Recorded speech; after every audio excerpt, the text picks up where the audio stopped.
you think the others are making good progress? Hope it's all going smoothly. Oh, hey look! They made it back as well! Flint's, Llama! How did it all go? All is well, thank you. Nefer and Yehoda had to stay at the curatorium to wrap things up, so they won't be joining us for now. I ran into Miss Nefa and Miss Aino on the way back. Their work is still in progress, so I suspect they won't be back for a while either. You seem rather cheerful today, Mr. Flint's. I certainly am. I achieved what I set out to do and came away with more than I bargained for. Fighting alone can get quite tedious, but I had the good fortune to run into a pair of brave young warriors. We meet again. How have you been? Albedo! What are you doing here? Thankfully, tracking you down turned out to be a lot simpler than we envisaged. These two courageously lent me a hand while I was fighting the wild hunt. When they told me they were Servarka's colleagues, it all made sense. And given how people of outstanding talent tend to cross paths, it's no wonder you're already acquainted. So, who's your travel buddy, Albedo? Why don't you come and introduce yourself?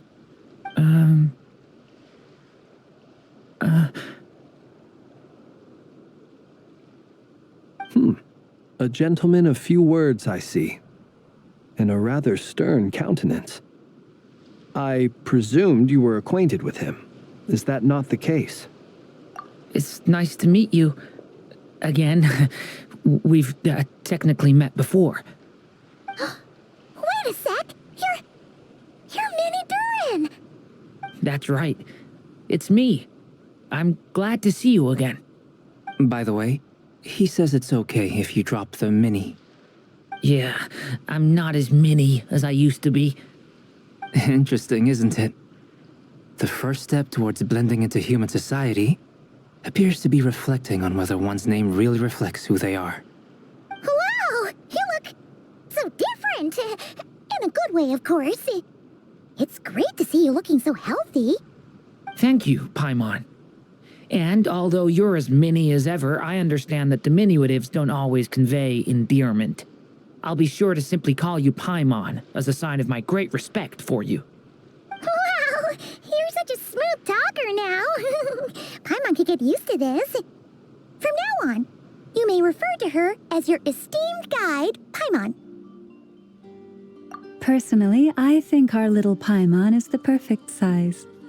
When people call her Little Paimon, it's just because she's so adorable that they can't help themselves. If that's not a sign of endearment, what is? You're absolutely right, Miss Lauma. My brother still has a long road ahead of him when it comes to understanding human relationships. Anyway, speaking of long journeys, didn't Columbina, leave with you? How come she isn't back yet? She's been catching up with old friends. Wouldn't be surprised if she stopped for a cup of tea or a 10 on the way back. Uh-oh. People are talking about me. Hope it's nothing negative.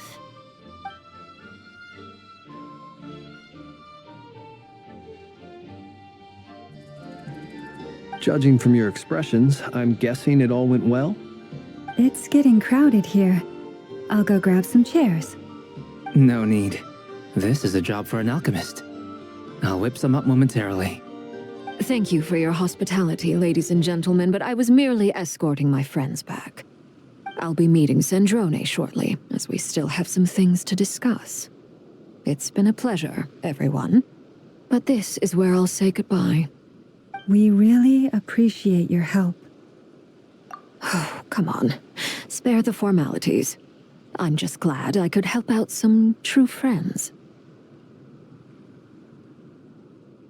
I understand. Well, bye for now, Harlequino.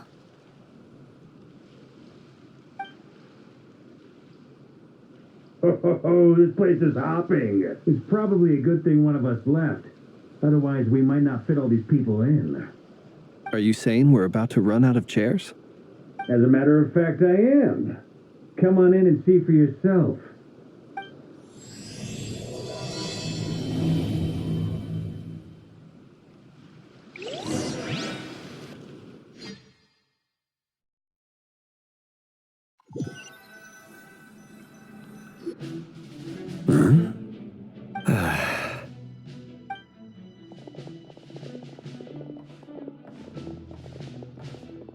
I overheard your little chit-chat outside, by the way. With Miss Columbina's colleague gone, we should be back to the original crew plus the other colleagues I brought in. Though, it looks like we have another new face. Someone else managed to rope in a colleague too? Frankly, you and Paimon are the only people I know here. This here is Dainsleif, colleague of Tibet's greatest guide, Paimon, and greatest adventurer, the Traveler. Well, not exactly colleagues, more sort of friends. When someone else jumps in to do the announcing, you know you're speaking to someone important. Let's hear what he has to say. Note to self. Once Paimon knows your name, the rest of the world will soon follow. When he comes looking for us, it's usually something important. Paimon's guessing you've heard about the Wild Hunt, then.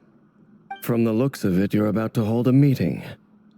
If I were to say that the Wild Hunt is our mutual enemy, would that earn me a seat at the table? As the saying goes, the enemy of my enemy is my friend. Mr. Dainsleif, there's a seat with your name on it.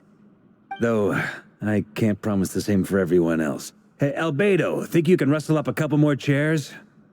After all this time apart, Grandmaster Varka's first order is to rustle up a couple more chairs. I've missed this. Is he being sarcastic? Hey, he's your brother. Why are you asking us? I've still got a lot to learn about the nuances of human conversation. Trying to decipher Albedo's way of speaking has been like jumping in at the deep end. Oh, good point. Paimon gets you now. Don't sweat it. There are people who go their whole lives without getting the hang of it. You're ahead of the game already.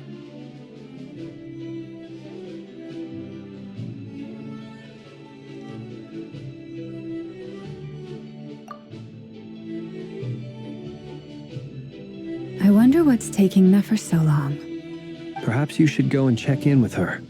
If anyone can hurry her along, it's you. I just got back from the curatorium. Besides, aren't you curious to see what's taking her so long? Miss Nefer doesn't strike me as the type to share secrets. And since gathering intel is her specialty, I'm guessing she'd prefer to keep her methods confidential. Under such circumstances, would it not be tactless for me to impose?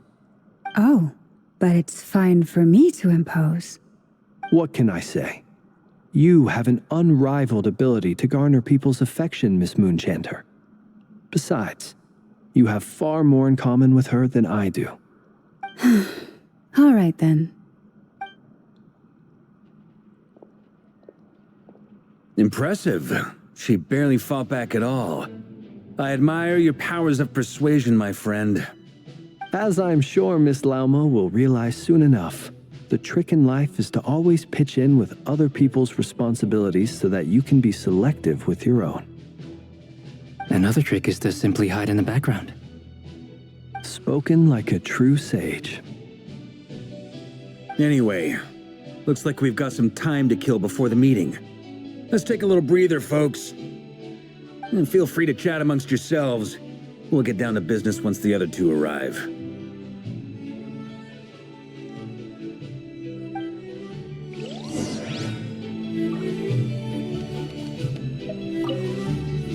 You're both awfully quiet. Why don't I start us off with an icebreaker? Much obliged. Have either of you ever had your portrait painted? If not, I'd be glad to help. That sounds like a lovely idea. You know how to paint, then? I dabble occasionally. He's an excellent painter. Tables, chairs, people, dragons, you name it. He'll paint it for you. I'm flattered. If I ever get the chance, I'd like to give it a try myself. I'll bear that in mind. Anyway, how about you, Durin? What sort of portrait would you prefer? Oh, I'd be fine with anything. Whatever style feels best to you. Very well. Then I'll play it by ear. You can replicate any style I want? I can try. If you show me a sample, I'll do my best to match it. Thank you. In that case, I'll dig up some reference material for you.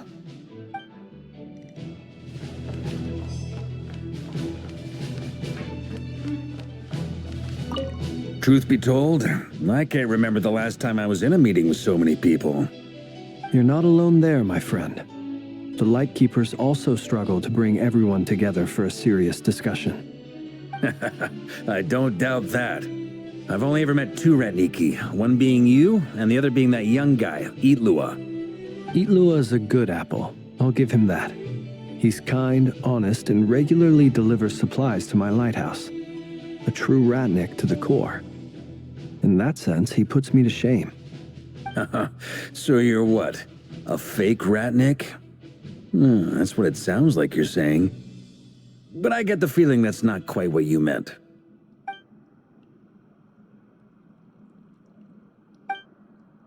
Come on, why the awkward silence? Sorry. I'm not even gonna bother trying to hide it.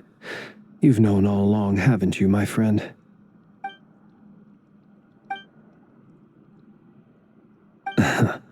Now that was an awkward silence. Let's just keep this between ourselves. Probably best if Itlua doesn't know, huh? That goes without saying. Gotta be careful what you share with youngsters, after all. Anyone else in the know? Let me guess. The Traveler and Paimon? It's dangerous being too sharp for one's own good, you know. Then, in the name of the Animo Archon Barbados himself, I swear, your secret's safe with me. When we went for drinks, you said that you and Barbados were practically best buds. In the light of that claim, do you really expect me to take your oath seriously? Of course. Just as long as you don't go spreading around the fact that I'm close with Barbados, all right?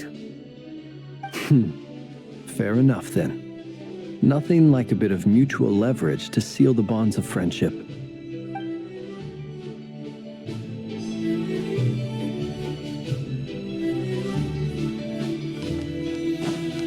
Is there something you'd like to say to me?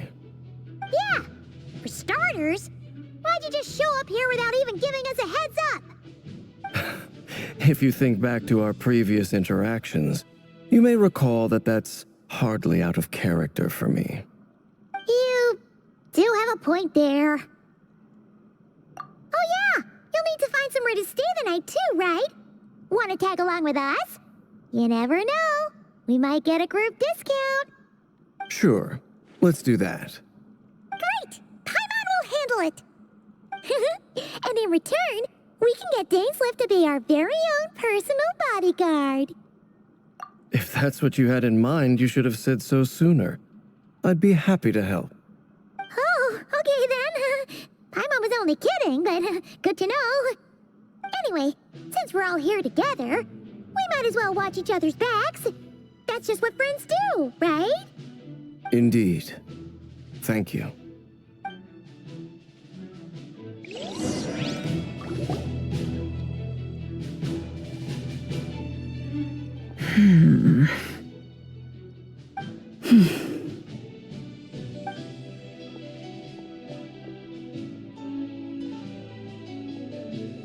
Ah, Miss Nefer. You made it after all.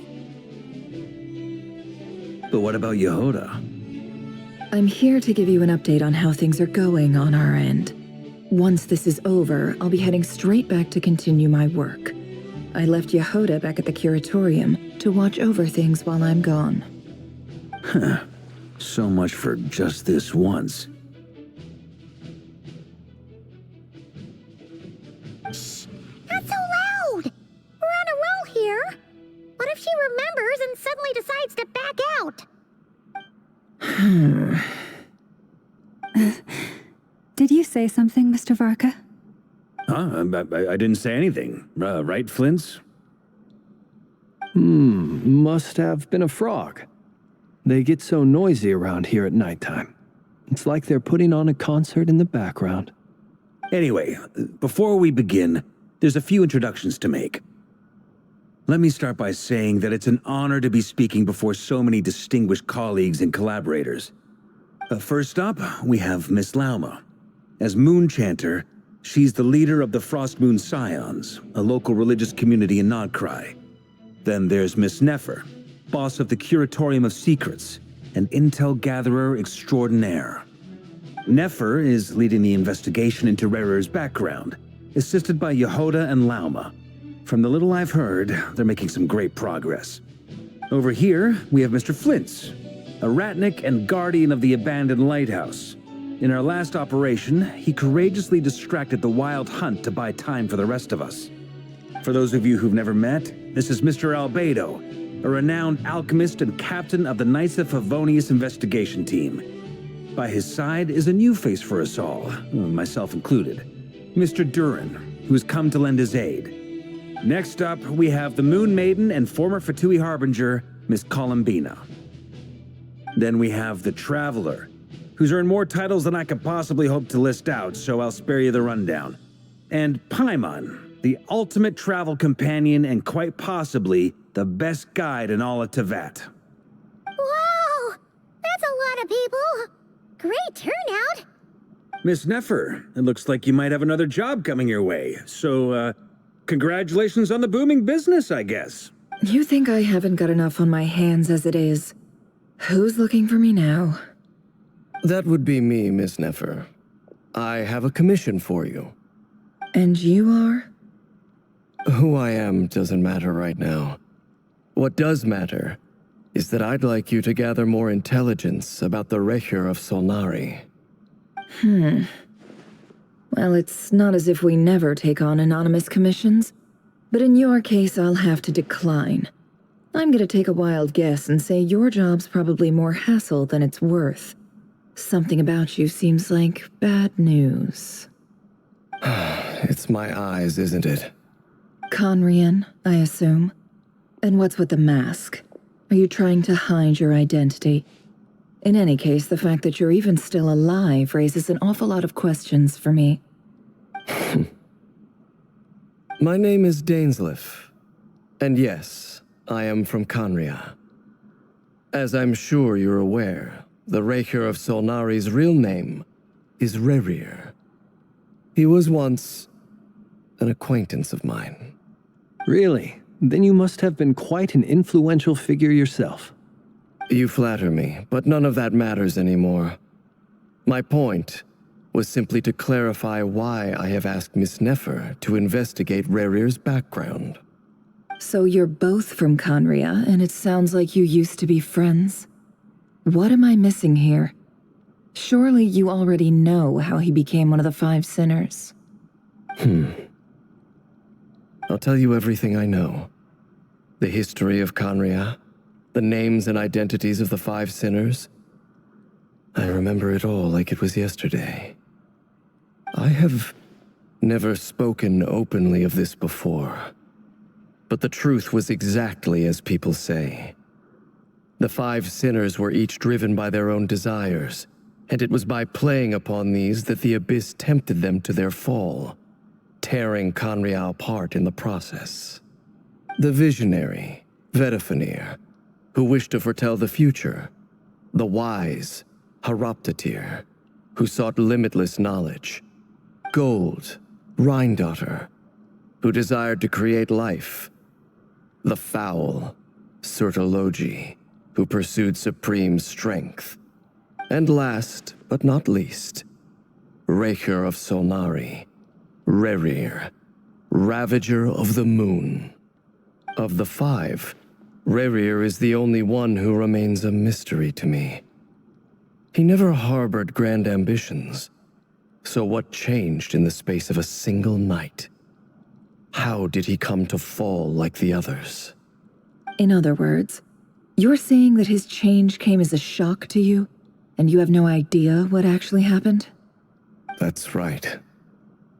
You mentioned how the Abyss tempted them, which led to their fall. But what did that look like in practice? And what other context can you give me about the events of that time? The more detail you can give me, the better. Strangely, now that it comes to it, I hardly know where to begin. The fateful night took place during the era of the Eclipse Dynasty. One day, My elder brother, the visionary, Vedrfolnir, was summoned to the palace by the Vinster King, only for the king to gouge out his eyes and cast him into the dungeons. When I came to hear of this, my fury knew no bounds. I gathered together every ally I thought I had, and together we set a night to storm the palace and free Ved. Centuries on, the memories of that night still haunt me like a never-ending nightmare. We broke through the palace gates, just like we had planned, each striking towards our separate targets. But then, I was betrayed. Even Vedrfolnir, the very person I had come to rescue, abandoned me and partook of the Abyss's power. So, it's personal after all. Then tell me, Mr. Dainsleif, what price are you willing to pay? You, of all people, must know that nothing comes for free. I cannot say what price would be worthy of such a commission. But know this. Rerir was not always a madman.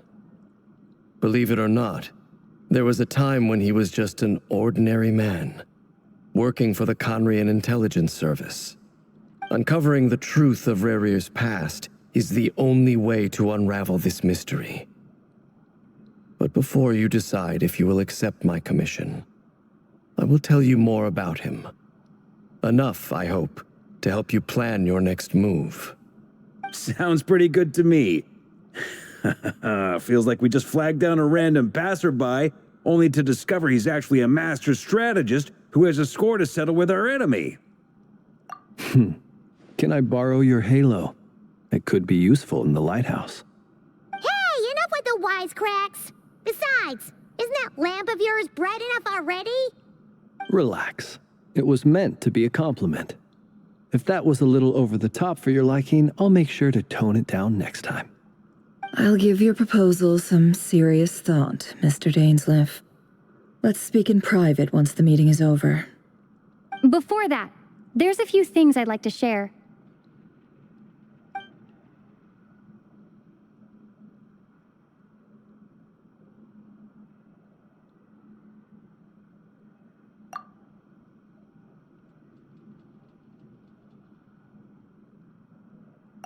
Now that we've united the hearts of the three moons, your power should be greatly enhanced.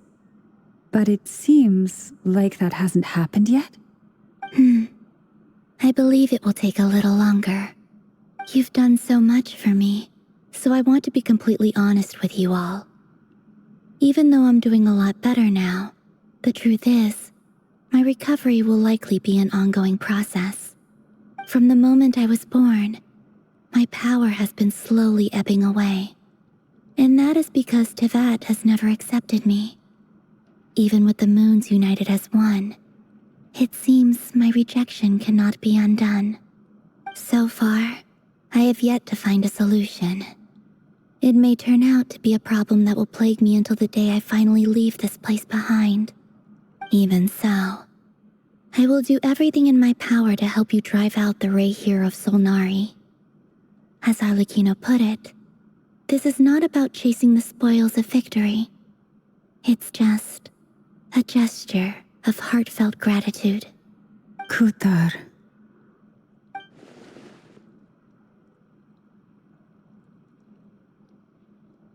Defeating the Ray here of Solnari will be no easy task. While my strength slowly recovers, we'll also need to gather more intel. Naturally.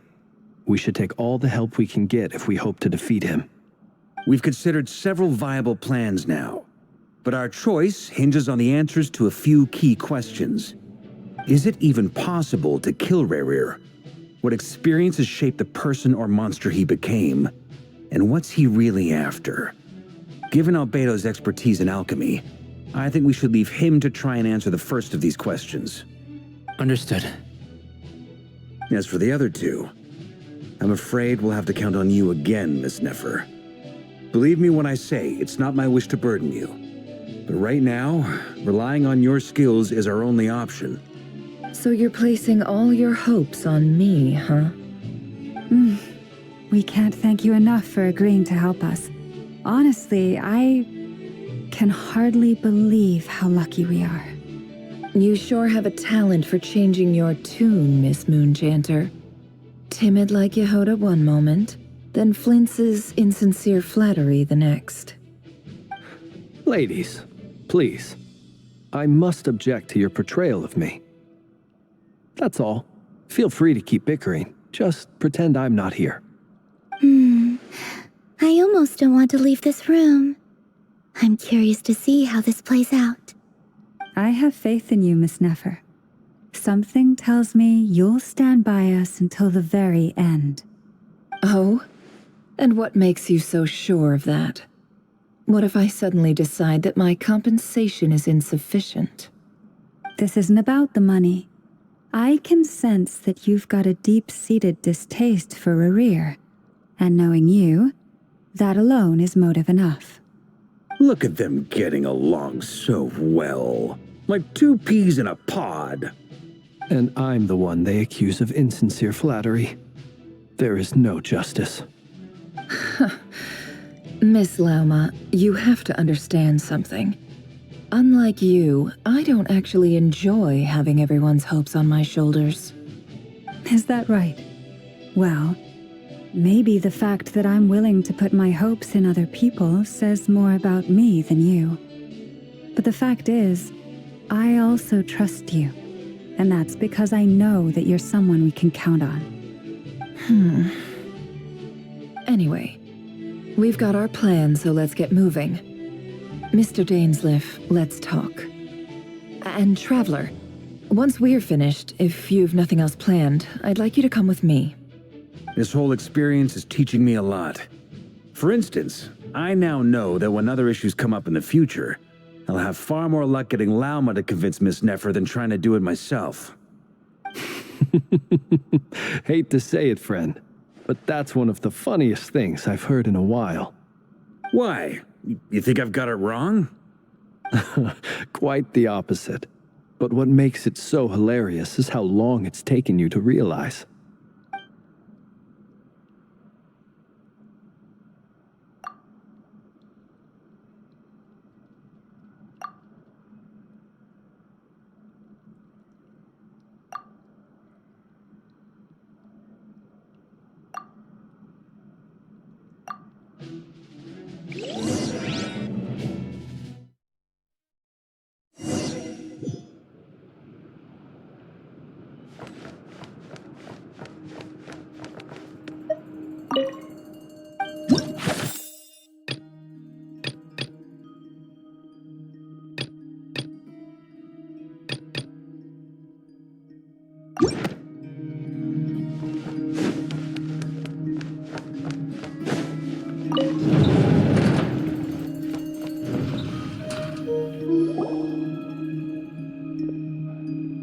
Thank you for waiting.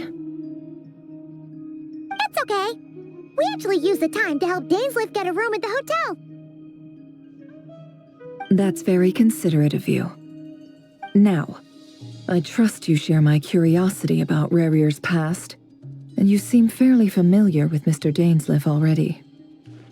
We spoke at some length after the meeting. He was the one who suggested I should invite you to join this operation. He feels confident that these secrets will be safe with you. Dane has a lot of faith in us, that's for sure. Likewise. I appreciate that you got right on board without interrogating me about why I invited you. It shows that you trust me to explain everything in due course. That's because we know what you're capable of. We appreciate you too, Nefer. You might have been forced to help in the beginning, but this time, it was your choice. That's one way to put it. Another is this, that once a decision's been made, it's set in stone. After that, my only goal is to see it through. All right, so here's how it is. I'm going to access Rerir's thoughts again using my confidential method. Now, I'm sure you've seen things like this before on your travels, so you're surely well aware of how dangerous it can be. The reason I've gathered you all here is to ensure my safety during the proceedings. I plan for us to enter the fragment of his consciousness together, and once inside, I will focus on searching for information. Think of this as a diving expedition into someone's brain. If I'm the diver, you are my safety equipment, tasked with keeping me alive while I'm under the surface. Once the ceremony begins, we will all be spying on privileged information. But in the interests of safety, you must remain absolutely silent at all times. We will discuss our observations after the ceremony has concluded. Lastly, any individuals of a weaker constitution are advised not to partake in the ceremony. In any case, Paimon has her own job to do, which requires staying in the room but not joining the ceremony.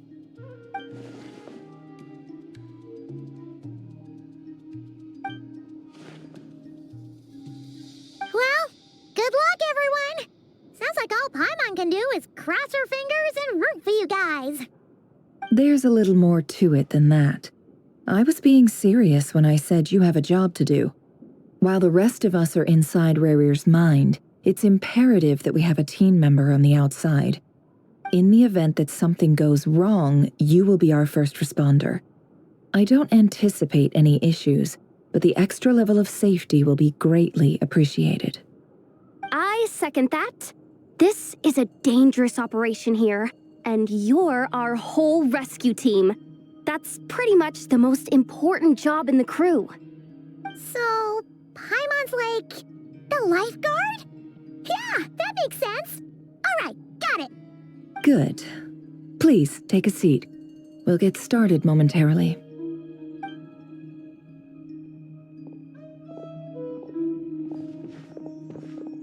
So, did Mr. Dainsleif tell you anything else? He told me that he believes Rarier kept some big secrets in his life.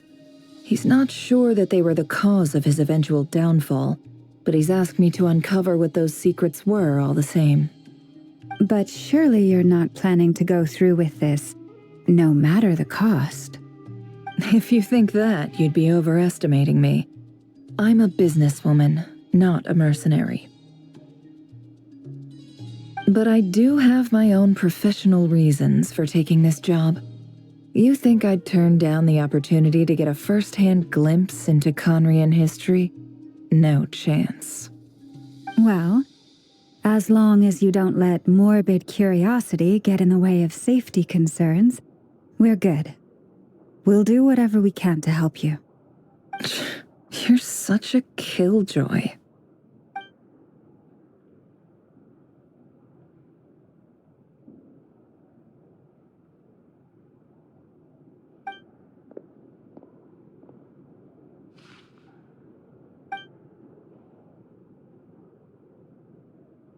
All right, I'm good to go.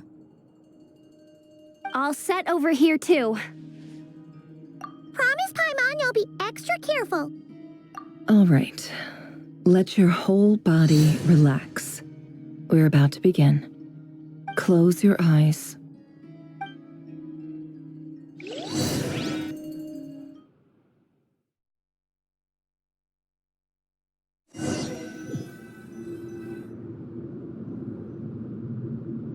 Phew.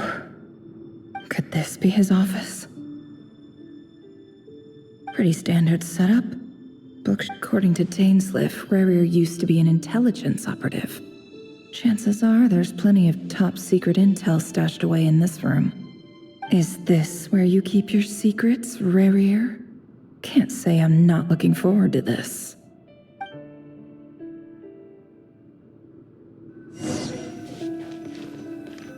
He looks even gloomier than last time. I wonder what's changed.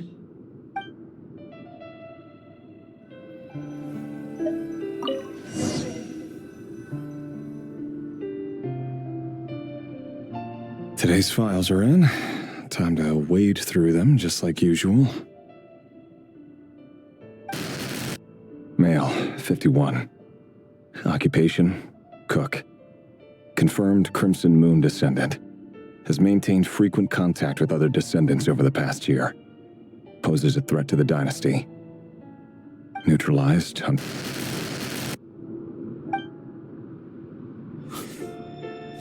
This one should be archived under purged targets.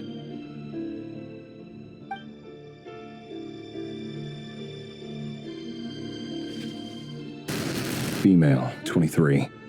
Occupation, office clerk. Confirmed Crimson Moon descendant. Has maintained frequent contact with other descendants over the past year. Poses a threat to the dynasty. Neutralized on... Another one for purged targets. Sounds like she was that other man's daughter.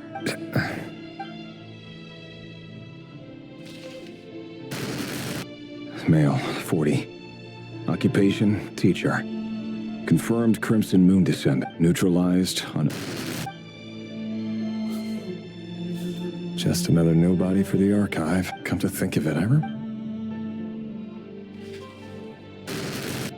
Female, 16. Occupation, none. Orphan and confirmed Crimson Moon descendant. Has been observed making contact with neutralized on... Filed. I have no recollection of this girl. None whatsoever. She doesn't seem to be anyone important, but then again, how many... Female, 13. Occupation, none. Orphan and confirmed Crimson Moon descendant. Has been observed making contact with other descendants during the past year. Neutralized. Filed.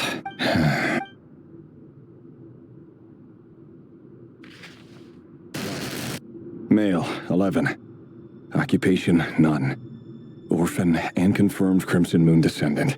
Neutral.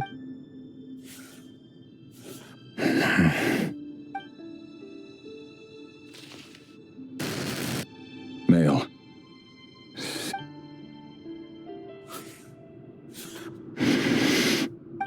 It's funny, isn't it? Your job is becoming both harder and easier at the same time, depending on how you look at it. Sooner or later, the Crimson Moon descendants will be completely wiped out. But as their numbers dwindle, they become harder and harder to track down. That's not how it is. Fortunately, however, most of the able-bodied adults have already been taken care of. The remaining weaklings will be increasingly easy to deal with. No! No.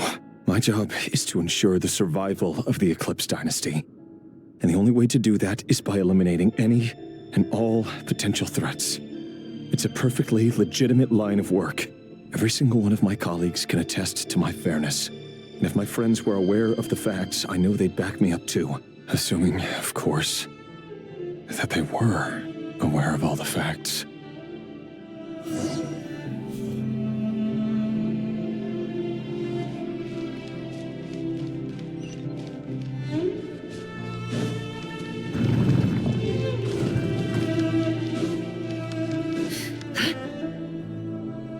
Mr. Vedrfolnir, it's been quite some time since we last met.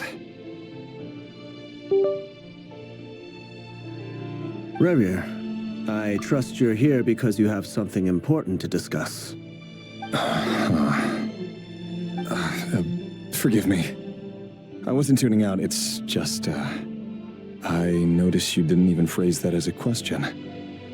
As if you knew I was coming. Tell me. Does someone in your position ever feel the need to ask questions at all? It is indeed within my power to foresee certain things. Things like your arrival.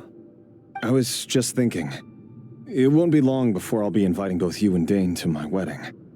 That isn't a lie, but nor is it a fact as such. It's a wish, isn't it? No fooling a prophet, is there? Ever since that day we met for drinks, I knew it was only a matter of time before you came looking for me. Does it feel good? knowing how the future will unfold. I'm afraid the notions of good and bad fail to capture the complexity of what such a power entails. Once you've seen what will come to pass, it can be all too easy to succumb to fear and melancholy. Unless, of course, you learn to abandon these feelings.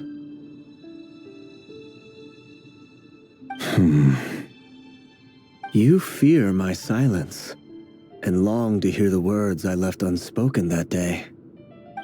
That's right. You must have noticed my reluctance to broach the subject, and the reason is simple. Because the truth could never have lived up to your hopes. For both our sakes, such words are better left unsaid. The burden of prophecy was never meant for your shoulders. So who exactly do you deem worthy to hear your prophecies? None but our exalted king? Or rather, our king as he once was. You're closer to his majesty than I am. You must know better than anyone how much he's changed. You say that as though it is to my benefit. Yet precisely because of that, I dare not speak rashly. A king can turn out to be the most virtuous of rulers, or a tyrant more terrible than the most vicious of dragons. You are so wise and far-sighted, yet still you would have me live in fear of the unknown? You make a fair point. Especially given my silence alone was all it took to send you spiraling downwards. Very well then. Let me offer you some advice. And I say this not as a prophet or a visionary, but simply as the brother of your friend. For many reasons, there is very little chance of your marriage ending in happiness. If happiness is what you seek, you should find another fiancé.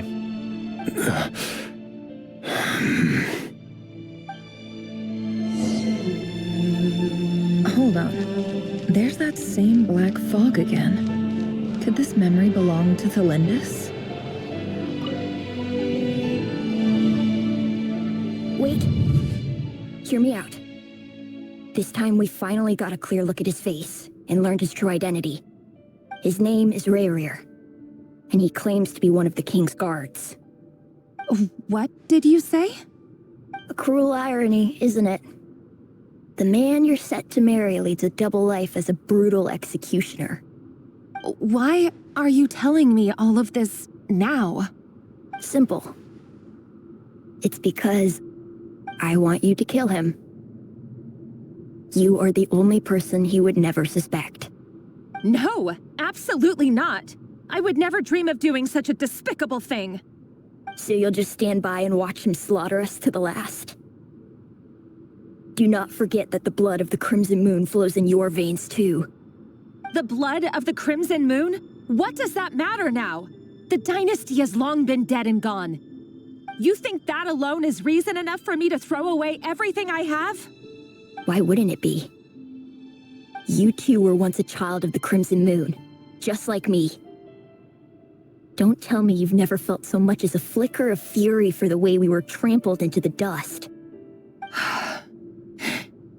As long as you promise to abandon this pipe dream of restoring your dynasty, I can try to persuade him. Or have him persuade the Vinster King. Persuade the Vinster King? Do you even know why he's so obsessed with hunting us down? Why he keeps trying to force us to hand over our secrets over and over again? Or why we refuse to give up on restoring the dynasty? The Vinster King. A blind fool. His eyes clouded by powers from beyond this world. A petty little man with a miser's heart. And he dares to sit upon the throne? Mark my words. Sooner or later, Conria will fall. And it will be his doing. If you can't bring yourself to do it, so be it. Just you watch. It won't be long before calamity descends upon us all. The Rayrir of Solnari. That really is quite a secret you've been keeping from me, Rayrir. But who am I to talk? Am I really any better? I've kept my own past a secret this whole time, too. Love should be built on honesty. But ours was born from lies. And yet, is it really so wrong to hide things that would only make life harder? If we don't cover up the parts that no one else should see, how can we go on pretending to be normal? Vedrfolnir must have known all this. And that's why he made his prophecy. In the end, nothing stays hidden forever. But I won't just sit by and watch this disaster unfold. I'll do everything in my power to protect what I cannot afford to lose, no matter who I have to face.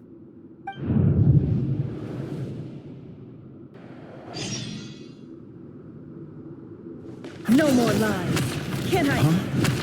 Was that Rerir who just walked past the window? Doesn't it give you the chills that he still takes the same road to work every day? As if nothing ever happened. Those people at the deli. Enough already. They're clearly pretty taken by their own disguises, so just smile and play along. Pull the rug from under beasts like that, and you'll risk having your throat torn out. Deli? Oh. They're talking with people from the opposition. Right. I'd almost forgotten they used to run a deli. People of no consequence always vanish so easily. And no one even remembers them.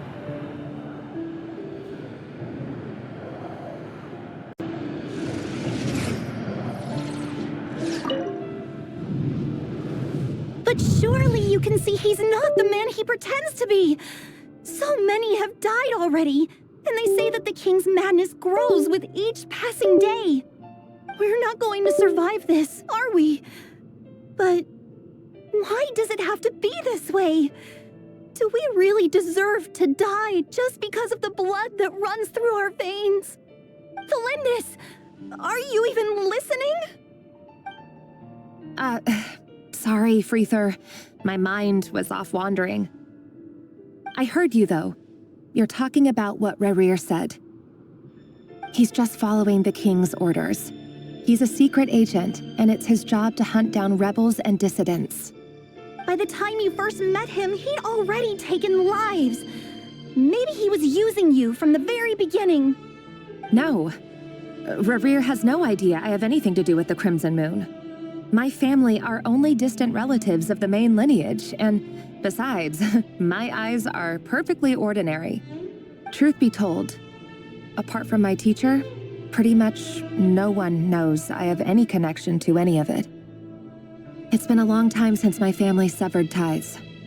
But as Orlog said, who could possibly talk sense into that raving lunatic of a king? No one. I'll work something out. Trust me, I'm with you all. But for now, you need to keep yourselves hidden. Don't let anyone find you, anyone at all. Don't forget that Rerir is an Eclipse operative. You need to be extra careful when he's around. And when I am too. For now, don't come looking for me. And if anything happens to me, just act like we've never met. If even you can't escape this, what hope do the rest of us have? But after all this time together, surely he wouldn't lay a hand on you.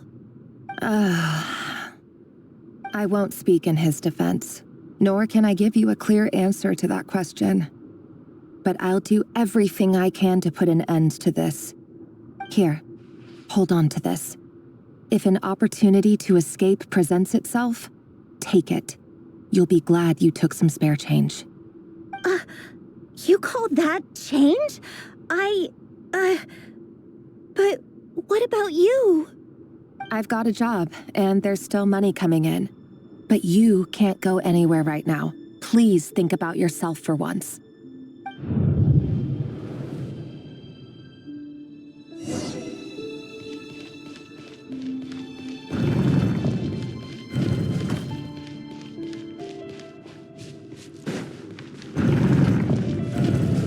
Another day, another round of assassination training. Training ground is just beyond this hidden passageway. When you kill a person, doesn't it bother you when you end up covered in their blood? Well, make sure you have a firm grip on the handle. Choose your angle well. Keep your movements light and brisk. The prey won't sense a thing. I doubt that. I'll bet no one would ever die a quiet death at your hands. I work clean. No traces.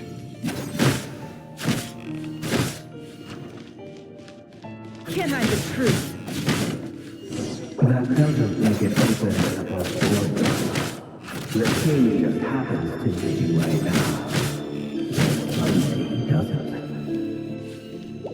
That won't happen. He's changed. Ever since he fell under the spell of that power. He's kidding. He only had to take out a handful of it. But now...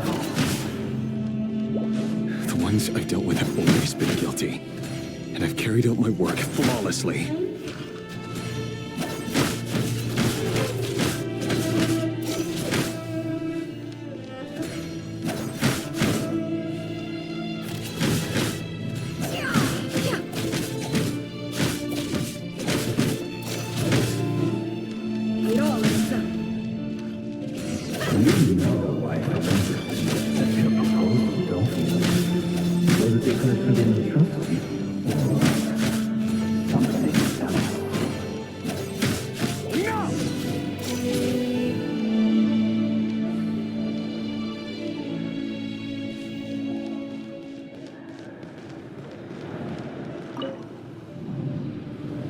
Valindis, do you still remember Orlog? Orlog? The boy who was pretending to sell flowers. You spoke for quite a while, didn't you? Yes, we did. What about him? He was arrested 2 days ago. Chances are he's already dead. He... I just don't get it! After everything he's done, why do you still stand by him? Or does it mean nothing to you that people keep dying? No, that's not... Just hear me out. I need to go now, Thalindis. They're looking for us. You take care too. If you ever need a place to hide, come find us.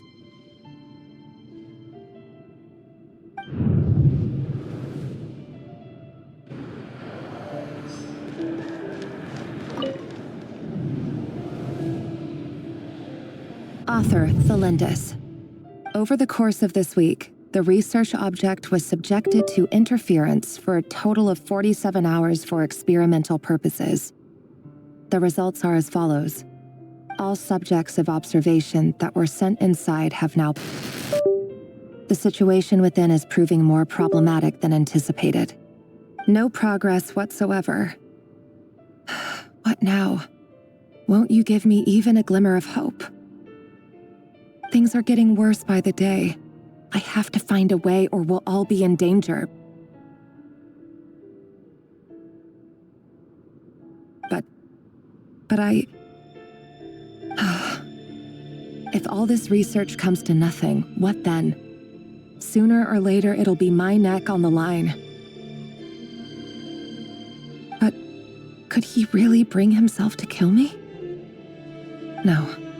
Surely he wouldn't have the heart.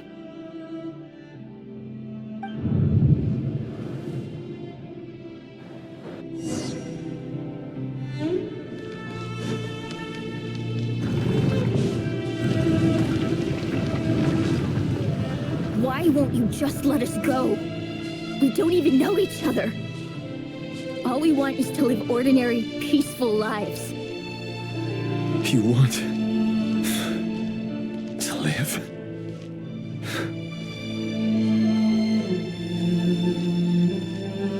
Yes. I just want to go on living. Is that really such an unforgivable crime?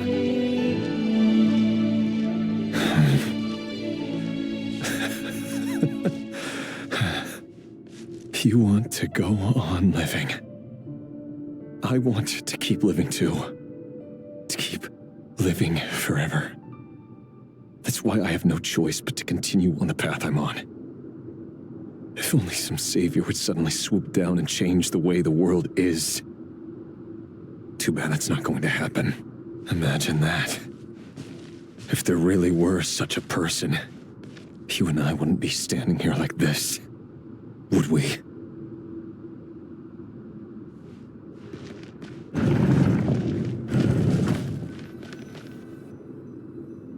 Today's files are in. Time to wade through them just like usual. No, I don't get tired of it. It's my job. And not only am I lucky to have it, I'm good at it too.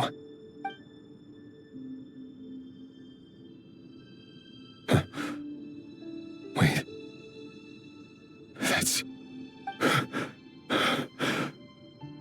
Thalindis?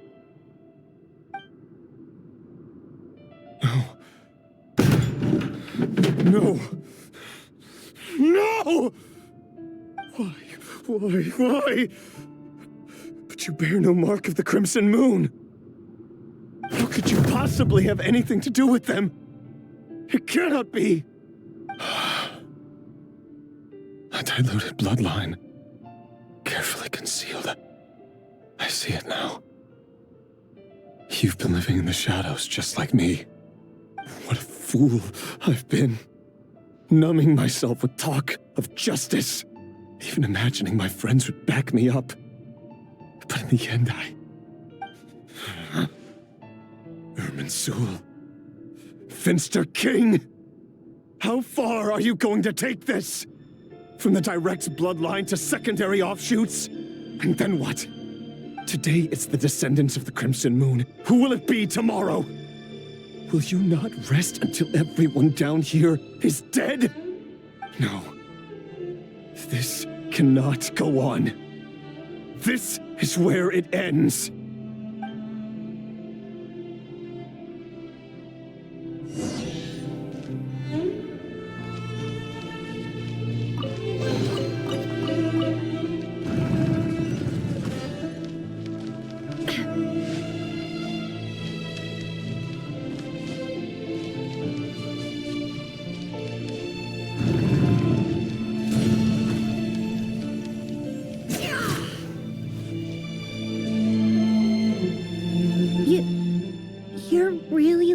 Go?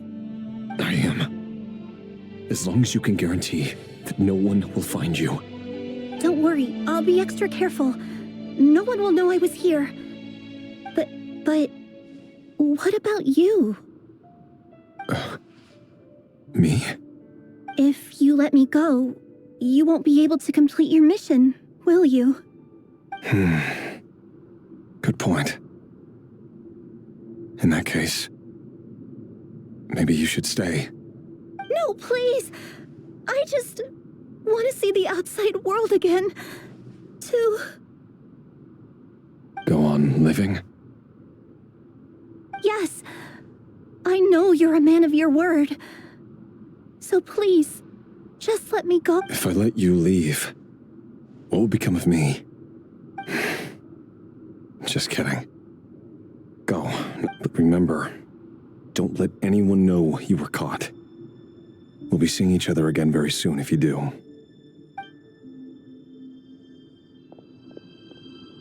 Even shadows in the dark must live by a code.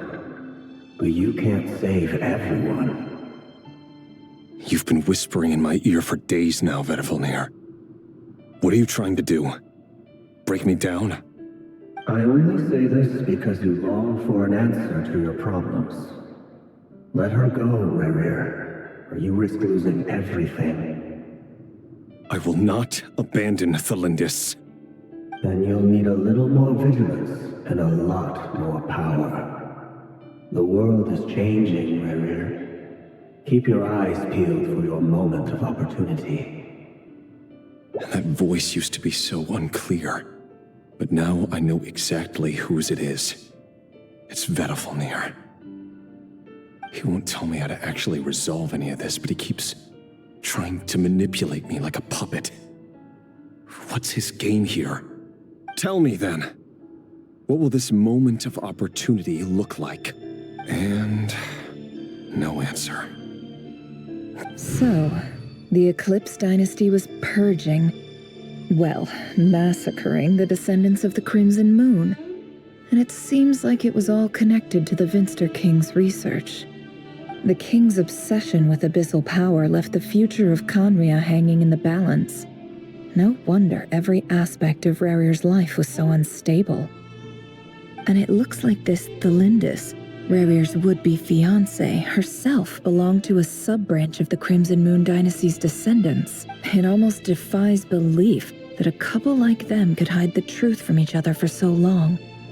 If the Vinster King hadn't intervened in such a drastic way, they might have gone on deceiving each other for the rest of their lives. And why does Vedrfolnir, Dainsleif's older brother, keep talking in Rarir's head?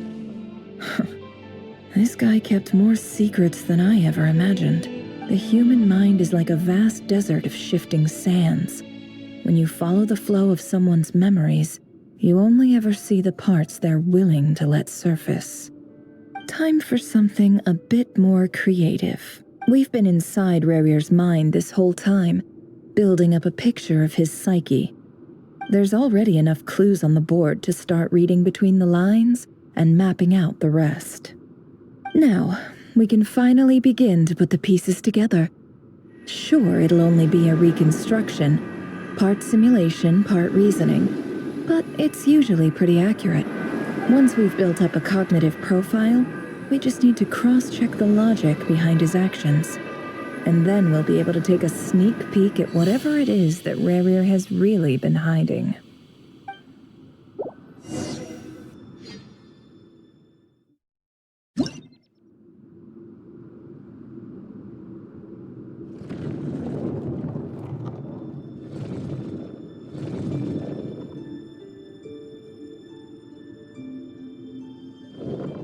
Rarir, are you there?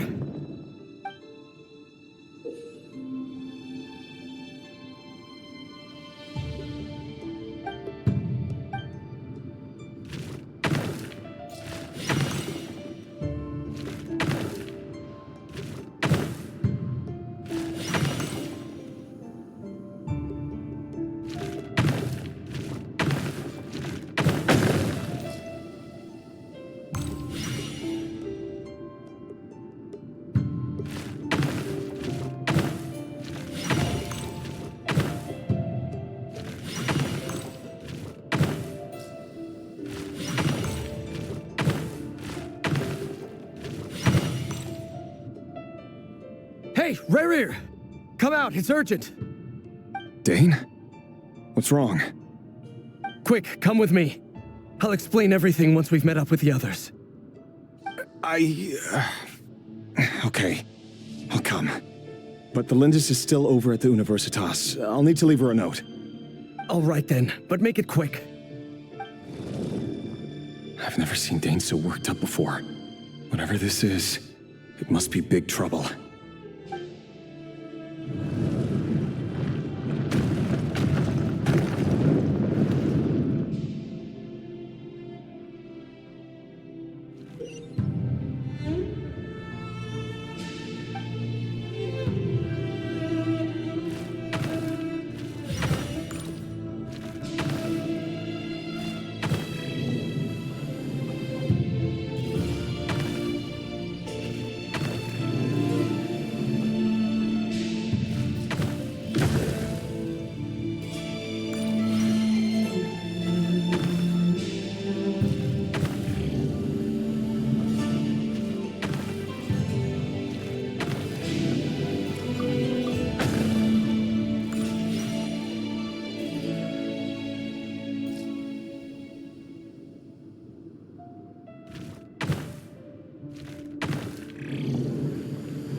Well, this is a nice change, meeting you all at this hour.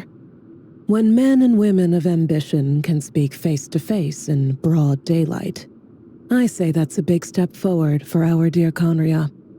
Don't be ridiculous. We do not fear the day. Why would we seek refuge in the night? You might ask your blade that same question. I'm told it prefers the cover of darkness. The word on the street is that Sertologi only strikes when he has an unfair advantage. But that is patently false. I see you're missing an arm and a leg. Surely only a fair fight could explain that. If this is your way of offering me replacement limbs, believe me, I'll take them.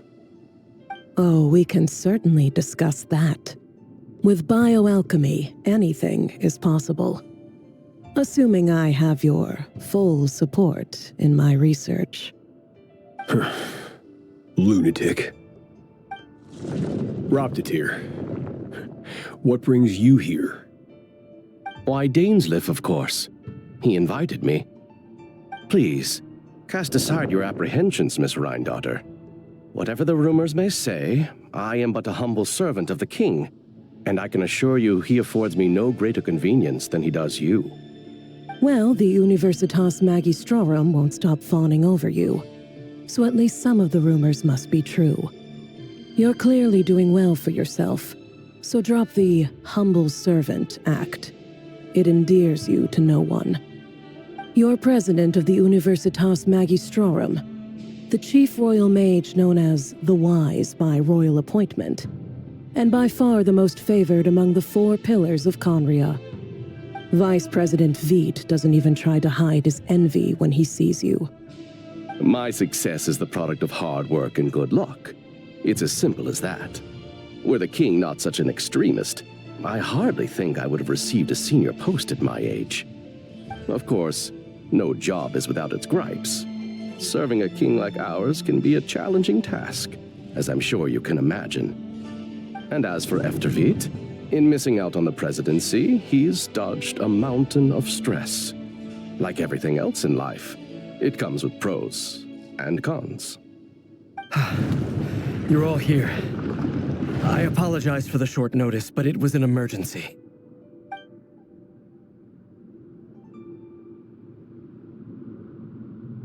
You must be Rurir.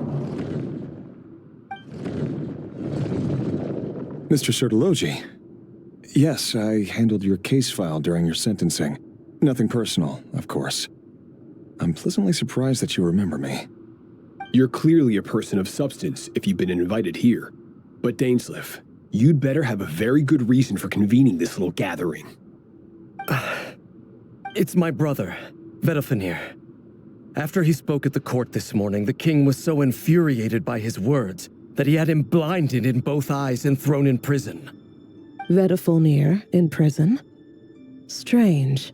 I thought the king trusted him and Roptatir more than anyone else in the world. Does this mean the king's circle of trust just got even smaller? It has nothing to do with trust. It's about what the king wants, which is as clear as day to anyone paying attention. I simply appease him, because it's in the best interests of the Universitas Magistrorum. And also because you're slimy. Vedrfolnir, perhaps less so. But still, a visionless visionary? It rather inclines me to think that qualifications are not what get you ahead in Conria. Do you honestly think this is an important discussion to be having right now? Dane, what are you planning to do? Rescue Vedrfolnir, I assume. Correct. It will mean storming the palace by force. Tonight. I need all of you on my side. That's far too dangerous. And don't forget, Dainsleif, you're captain of the Royal Guard. You swore an oath to the throne. You've been planning this for a while, haven't you? I have no desire to commit treason. But whatever critique the king may have of Vedrfolnir, disfiguring your most loyal subject for putting the best interests of his court and nation first, this is not the conduct of a wise ruler. My blade will force the king to see the error of his ways. So, Vedrfolnir's prophecy enraged the king. I'm sure it wasn't what he wanted to hear, but if he won't take counsel even from the visionary, that is deeply troubling news. The extent of His Majesty's madness is now all too clear. The question is, how does a man like me get out of this situation unscathed? You have noble ambitions, Dane, but I'm afraid they don't do much for a guy like me. I'm not interested in saving the world. All I want is a letter of pardon. A letter of pardon? For whom? Thelindis? The chances of the Vinster King issuing a pardon for anyone connected to the Crimson Moon seem vanishingly slim.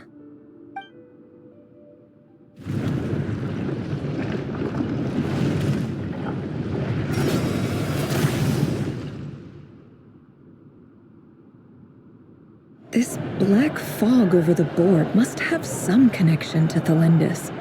But why is it taking this form? Does it have something to do with Revir's past? Another mystery I'll need to unravel.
Author Thelindis.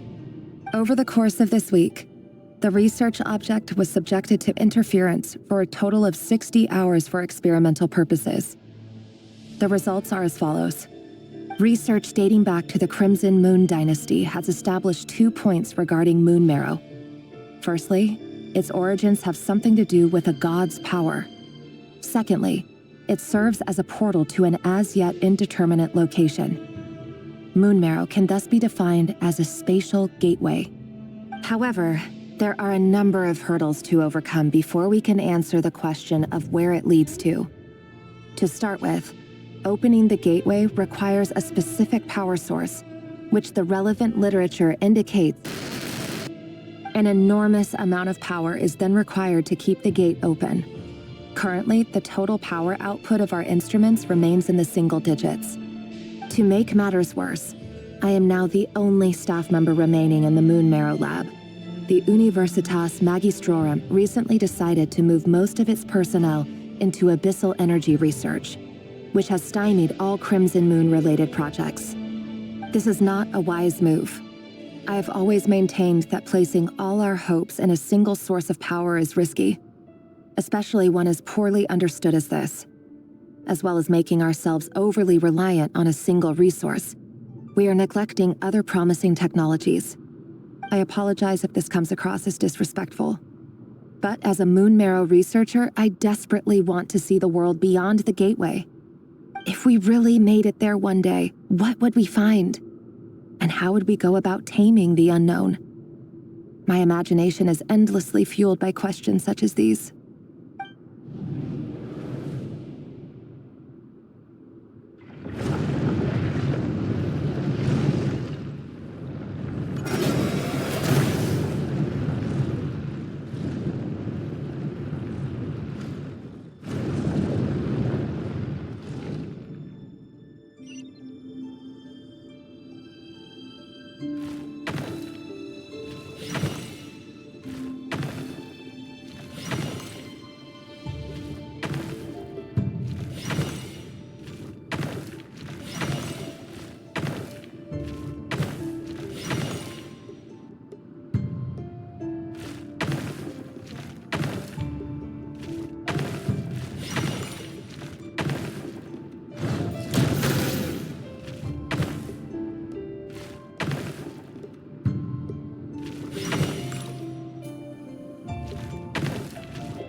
This is for you. I heard you're gonna leave the city with your parents. The Lindis. Did you hear about what happened? I've heard nothing. Rerir got back very late last Friday, and he was acting a little unusual, but he slept pretty well, so I'm guessing whatever he did was a good deed.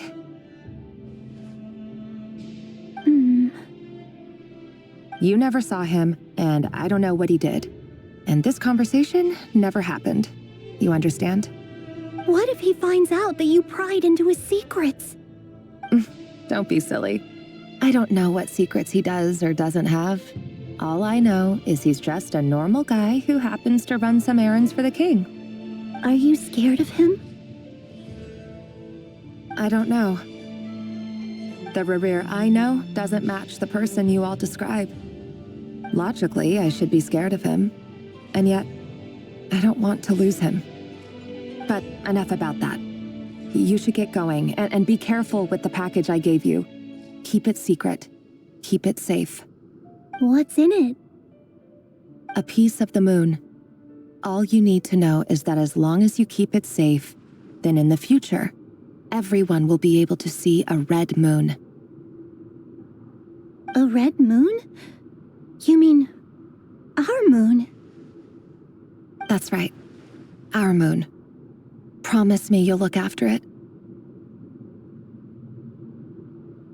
I promise, the Lindis. The Crimson Moon bloodline will never die out. Its light, the color of blood, will become like a fire that flows in our veins, no matter how long it takes.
Everyone, and stick to the plan. Sir Dainsleif, what are you? Is this treason? You know what happens to those who betray the throne. Please, don't do this! It is the king himself who has betrayed the throne. He has betrayed all of Conria. If you have any love left for justice in your heart, you should join me. It's showtime.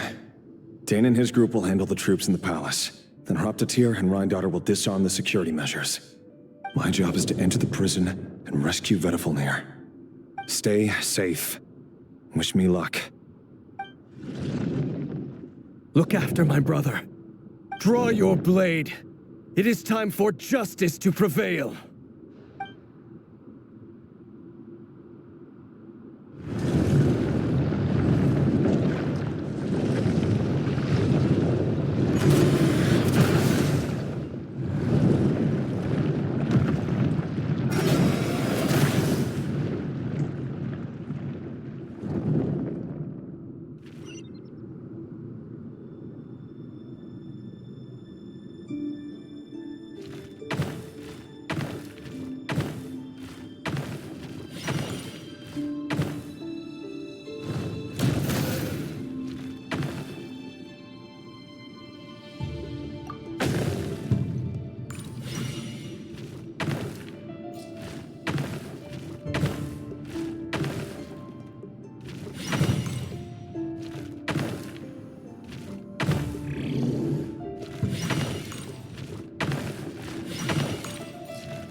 smell is abominable.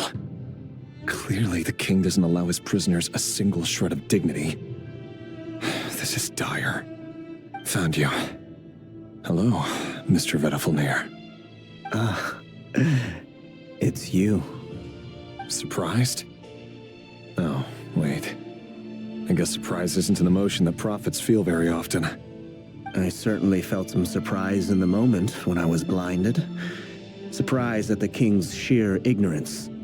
Surprise at just how unfairly this world responds to words of earnest remonstration. I'm curious. What did you prophesize this time? It wasn't a prophecy. It was a word of warning. Someone had to say it. The king has forsaken all reason in pursuit of his obsessions. I simply told him that if he continues on this path, Khaenri'ah will surely fall. But he didn't listen. Worse still, he stabbed you in both eyes and locked you away. Dane asked for my help. The court is in complete chaos now, but I'm sure you predicted that. Everything is transpiring as I foresaw, yet I am powerless to change it. Fate is an immutable force. I can but lament as the inevitable unfolds. I do wonder whether giving a man the power to see the future does nothing more for him than slowly crush his spirit. Forgive my curtness, Vedrfolnir, but the king did not suddenly turn on you today. His suspicions have been brewing for a long time. You can't have wisdom beyond the reach of your fellow man without attracting his fear and suspicion. There are things the king does not want to see. So, he doesn't want you having visions of them either. He blinded you because he thought this would make the visions stop. He wasn't entirely wrong. I did indeed lose my power to see the future. Right up until... Until what? Just now. I believe I saw something new. Well, tonight could go a lot of different ways. 5 of us banded together to storm the palace, also we could rescue you. This will go down as the most tumultuous day in Khaenri'ah history. I sense hatred in you, but also hope. A desperate hope that with the tyrant deposed, that will be the end of the story.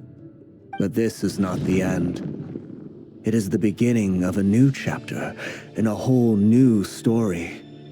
There are many men of honor and courage in this world, Rerir. But you are not one of them. You're not here for justice, are you? You're here for yourself. Is that a dagger? Interesting. Why not the polearm? It was always your weapon of choice. With your abilities, I don't doubt that you were able to recover some of your sight. But I also doubt that you want to make an enemy of me right now. Of course not. We're on the same side, aren't we? We could be. But I need you to be honest with me, Vedrfolnir. At this point, you're my only hope for the future. You mean your future? With your beloved, Felindis? Yes. And I know there are bigger things at stake here. A dynasty, a nation, maybe the entire world. But forgive me, I care first and foremost about myself. I can't abandon the one I love to save myself. I just can't do it. But you see a broader picture of the future than I. You see the solutions to the biggest problems of our age. So tell me, what is my solution? What's the answer? In matters of fate, answers are either right or wrong. What will be and what will not. Maybe you are willing to pay a certain price in the pursuit of happiness, but unfortunately, fate does not negotiate. That is the cruelest thing about fate. It is unmoved by your sacrifices. That can't be true. I know it's your voice that I keep hearing in my head, urging me to see how the world is changing, to seek more power, so I can protect the things I love. You show me disaster, but you won't show me how to avoid it? Why? Why are you doing all this? My voice. In your head.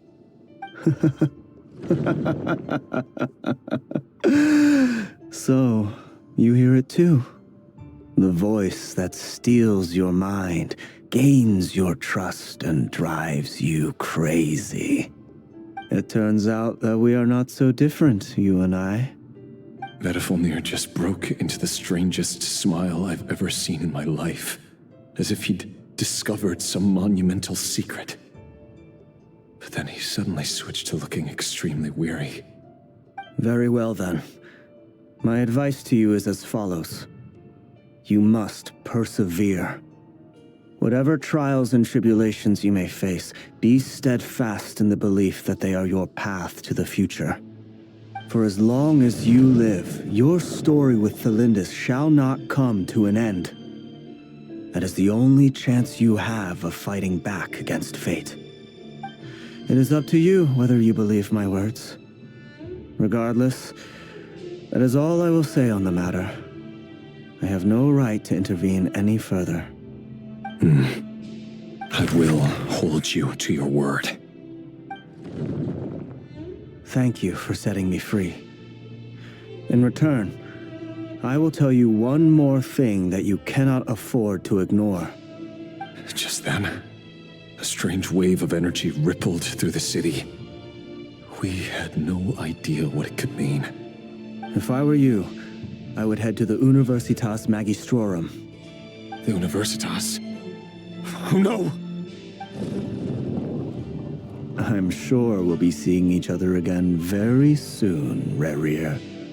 Whatever Vedrfolnir said, I didn't catch it. I didn't even help him out of the prison.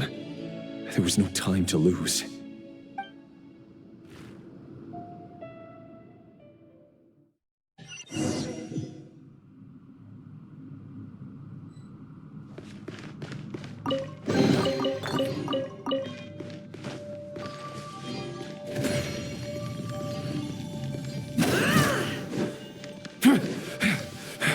Monsters? Is this Rhindaughter's doing? Or the Universitas Magistrorum? Out of my way! It all falls into place.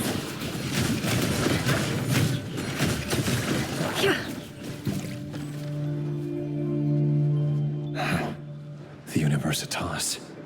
That reminds me of a rumor I once heard. Allegedly, the king installed secret mechanisms in the palace and around the city. No one knows where they are or what kind of power they hold. But if they were ever going to activate, it would probably be on a night like tonight. Help! Help! Hold on! Don't let them anywhere near you!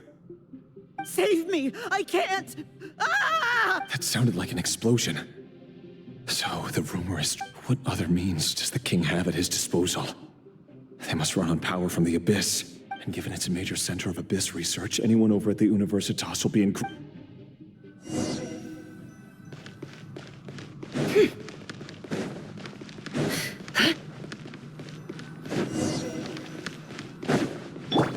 Goose on the loose!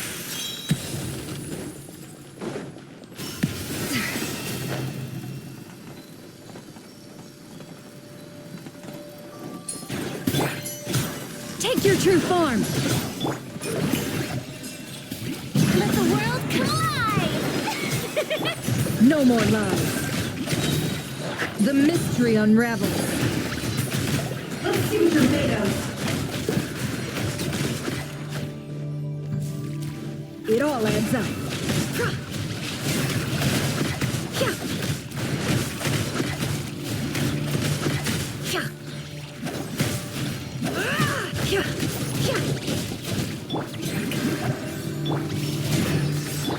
Merciless. Paradigm shift. Time to shine.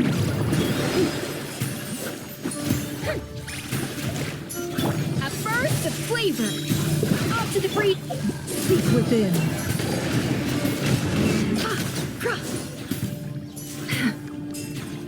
No more lies.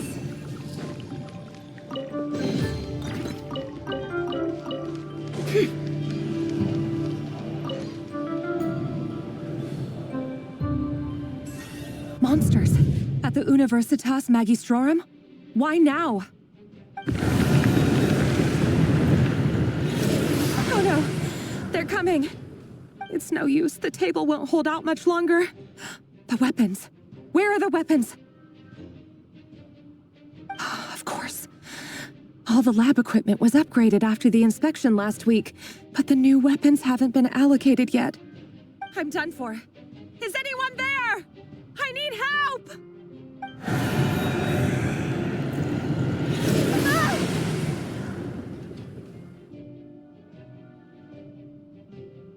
Ah! Stay back! Please stay back! Please!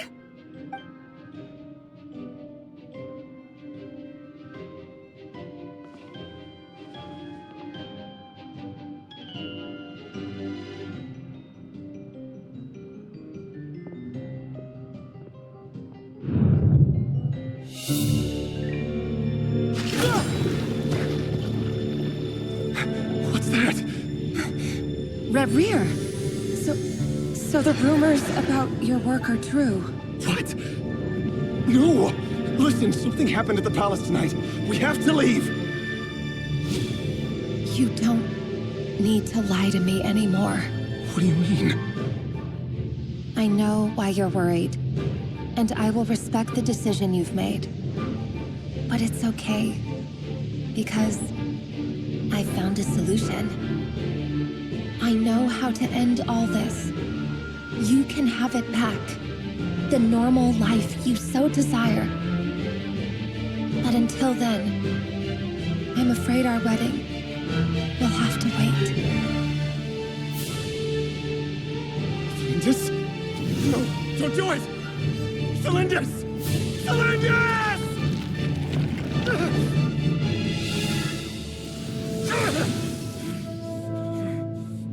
I told you, Renrir. Let her go. You will find someone better. No! No, I won't do it!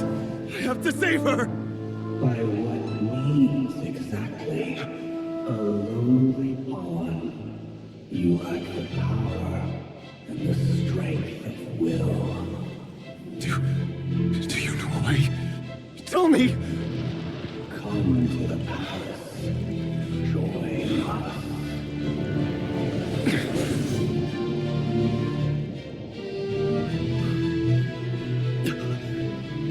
Rerir, thank goodness we... Step forward and take your share. You made it. Not you too.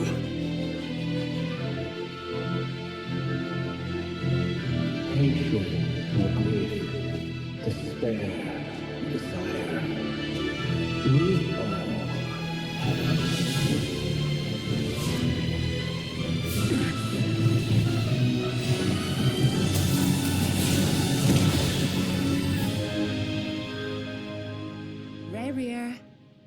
Rerir.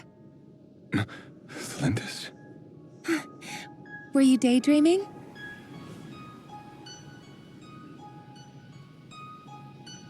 You still remember, Rerir? That question you asked me a couple of weeks ago?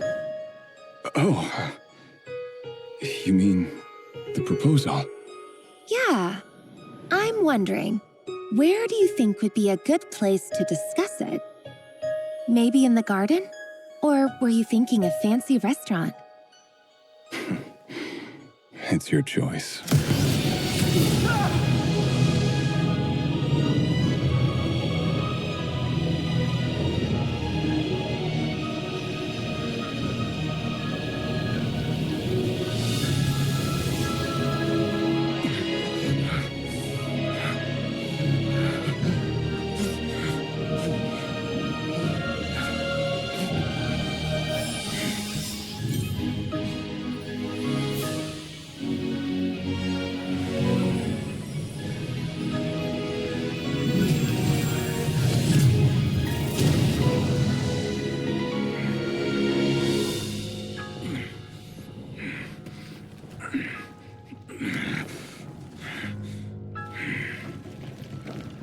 I will find you.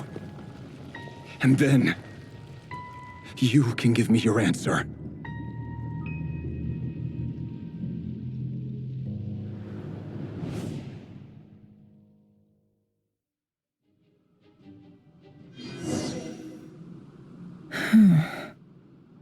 So that's how the Raker of Solnari was born.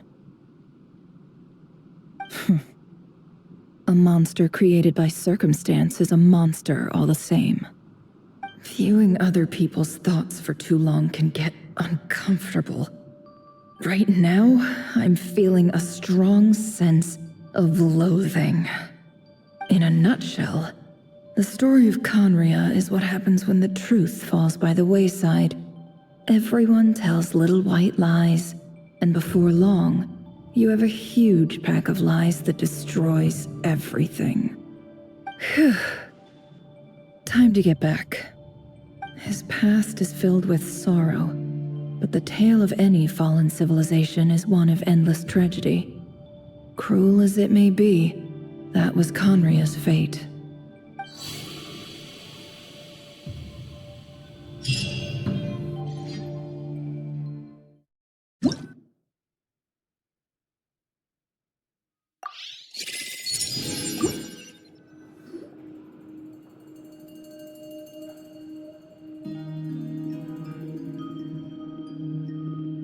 Everyone, I'm back.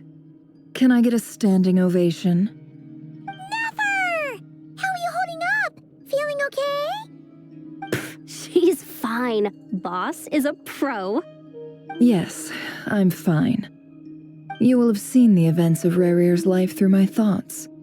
It's now clear that he is just a regular nobody, driven by personal tragedy, as he said himself.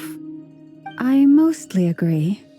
There's only so much we can know about him from his memories alone, but they did give us a clear glimpse into his life in Conria. However, I would not consider Rarir to be a nobody. He was deeply involved in the events of that era. Yet, when the catastrophe of a generation strikes, nobody is safe. Sounds to me like you're speaking in riddles again. Is this you urging me not to abandon the people of Nod-Krai in their hour of need? That's not what I meant. Although I do hope you choose to remain a part of the plan. Without you, the mission ahead will be all but impossible. Then try to remember that I respond better to the carrot than the stick. And I don't appreciate being bossed around. Now, as for you, Missy, you were excellent. You stuck to the rules of the ceremony and kept your mouth shut the entire time. Bravo. Cool. So, can you fill me in on the deets now? Most of what I saw went right over my head. Patience. You'll hear the whole story, don't you worry. But let's meet up with the others first. It will save me narrating it twice. Yehoda? Yes, boss. Let me get that door for ya. That's more like it. For a moment there, I was worried you'd forgotten about the first clause of your employment contract. Forgive my curiosity, but what does the first clause say? It says I gotta do the annoying stuff that boss is too lazy to do for herself. Like opening the door, pouring the tea, yada yada. Is that right? If something is in the contract, it's because she willingly agreed to it. Rest assured that the curatorium abides by the very strictest of labor policies. You don't seriously think I'm cruel enough to treat her like my slave. In any case, I've hardly shied away from my share of the work today. Hope I don't catch Flintz and Varka lounging about in their chairs, enjoying a leisurely cup of tea. There's nothing I dislike more than other people enjoying themselves while I'm hard at work.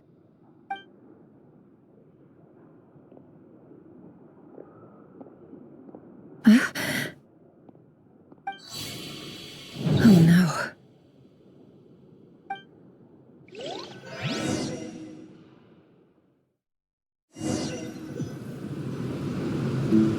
Sorry to disturb you, but we seem to have run into some trouble.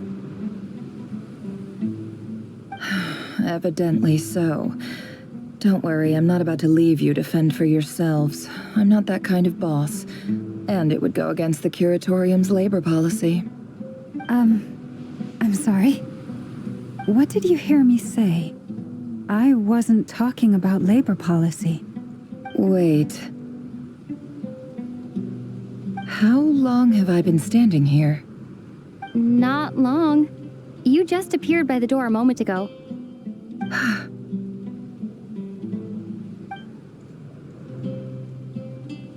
Boss, what's wrong? You look like you've seen a ghost. We've been tricked. We never left at all. Somehow I hallucinated that whole scene back inside the office. Hallucinated? But how? How indeed. This place should heed my will alone. All thoughts and actions that occur in here are just a result of pawns moving across the chessboard in a carefully calculated manner. And nobody has access to this chess set but me. So you control everything in here? More or less.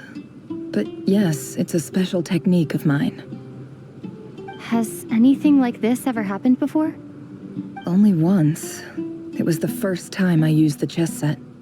Is there any similarity between what happened then and what's happening now? I suppose my thoughts are a little turbulent, which was also the case my first time. Is there anything I can do to help? The first clause of your contract clearly states that I only need your help with things that I'm too lazy to do myself. Meaning you're not feeling lazy right now? Meaning this is not something Yehoda can help with. The chess set is a personal treasure that I alone understand. I must be the one to find our way out of here. Boss, it's fine. Really. Let me do something useful. Oh, listen to you. Whatever would I do without you, Yehoda? What? Really? Yes, really. Where would I ever find another employee as obedient and servile as you? God forbid anything ever happens to you. Oh, okay. Well, anyway, I was thinking of fetching some water. There's gotta be a source around here somewhere. I suggest everyone finds someplace comfortable to take a rest. We gotta conserve our energy. Even though all this chess malarkey doesn't exist in a physical sense, mentally speaking, it's all real. And so is our tiredness and fatigue. You don't want to dismiss mental fatigue. Just because it isn't physical doesn't mean it's any less serious. But anyway, I got your backs, so don't worry about a thing. Don't I have the best employees? Jealous much? If we can find a suitable time, I'd love to borrow Yehoda for a day to help out at the Frost Moon Scions. Would you be amenable to that, Boss Nefer? Oh, Lauma. Have I ever told you just how pretty you are? Beauty runs from the tips of your antlers to the depths of your imagination. Time to rally, everyone. Follow me. As we continue our journey, the same rules will apply.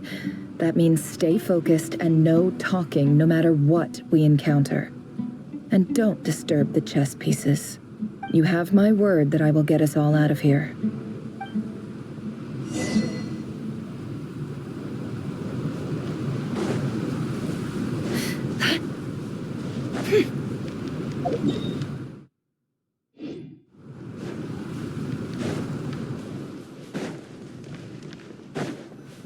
This place looks familiar. That's not a good sign. I wasn't expecting visitors at this hour. Wait, is that? Oh, it's him. There you are. Sinue's been looking for you all day. I think he has some news for you. Oh yeah? What were you doing just now, Uncle Retinue? Hiding away some more loose change? I know I saw some Mora. What do you mean loose change? Oh, come on, I'm too old for this. Just pretend you saw nothing.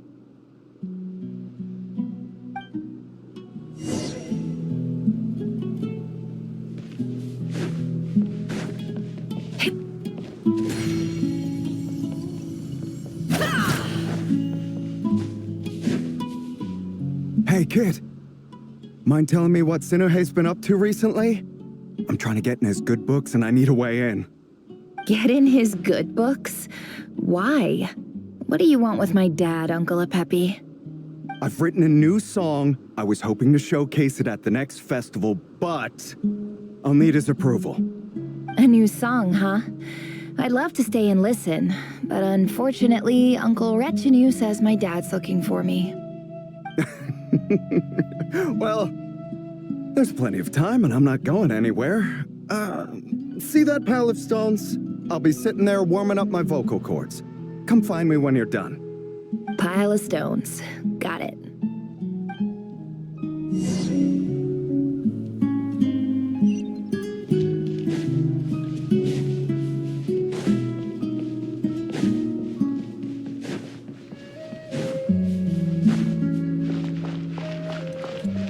Hi, Dad.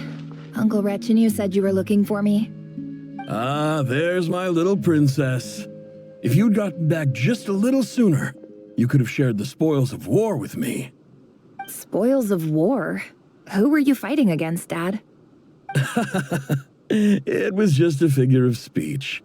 The aftermath of a sandstorm is no time to be waging war. I was talking about our war against thirst. I went out to fix our water supply problem, and now I'm back. Which means... We have a well again! That's right. I found a new one and brought back as much water as I could carry.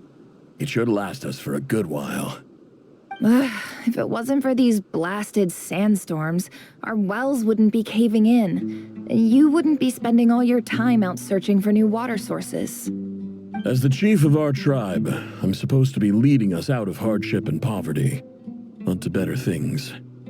You know how prosperous our ancestors were. I've told you all the stories. And look at us now, squeezed into these hovels. No one would choose this, if it wasn't for the endless wars over the years. But things are looking up. I started working with some folks from the academia a few months back. They gave me some contacts in return for my assistance in the desert. So you're the academia's helper now? Special ambassador, they call it. Think of it as a partnership. It's nothing bad, okay? We've been isolated here in the desert for too long. Seeking opportunities elsewhere is the best thing for us, and the fastest way to progress. So, do you get anything good out of being a special ambassador? Of course. My luck's improving all the time.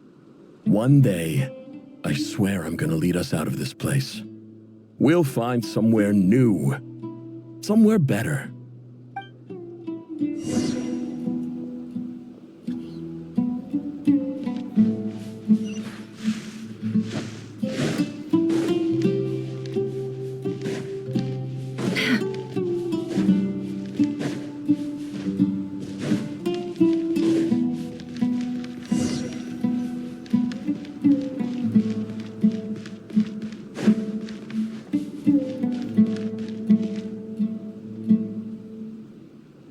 That's our well, and you know it. You stole from us. Well, you've gone from chief to thief, and now you have to face the consequences. Did you really think you could take our water without permission and get away with it? You're either brave, stupid, or both. And that special ambassador act? Yeah, nice try. We spoke to the academia. They said it was all news to them. You're a liar and a cheat!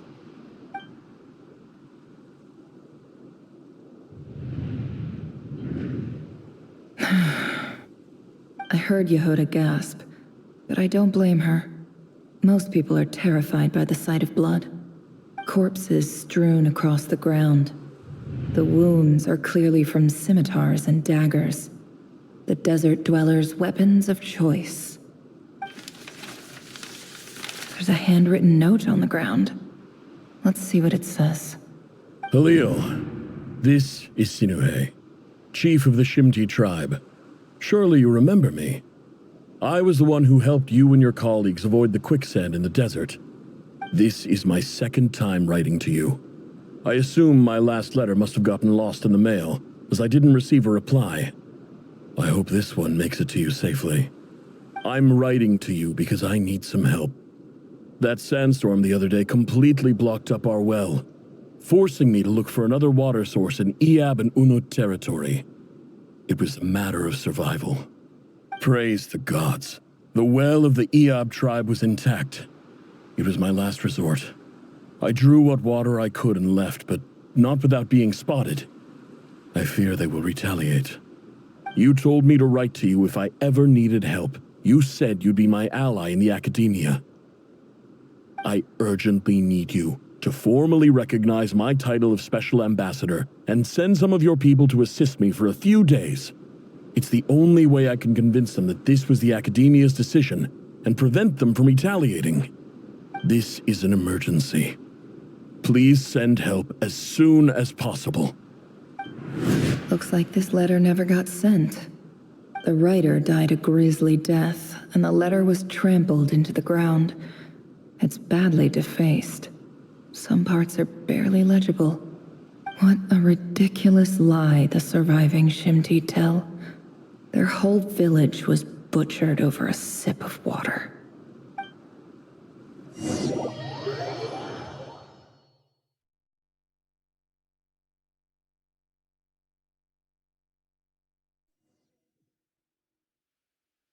Officer, welcome.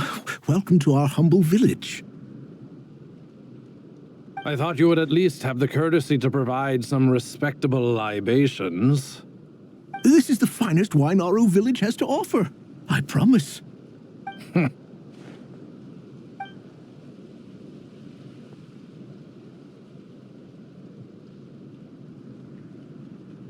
The Academia has agreed to reserve a single space for a candidate from your village.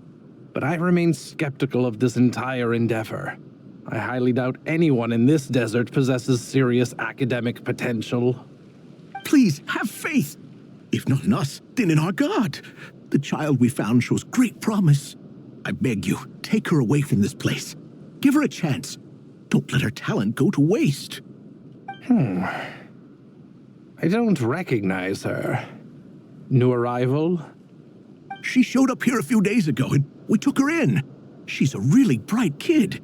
Please help. I'm begging you.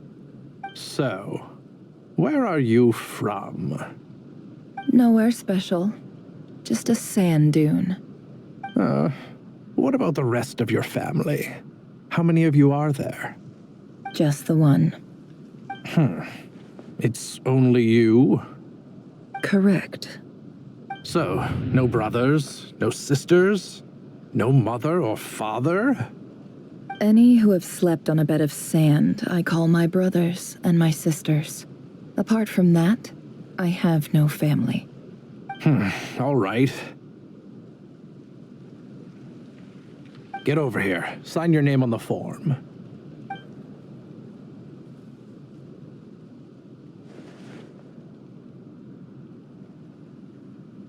Never? You're rather fair-skinned for a desert dweller.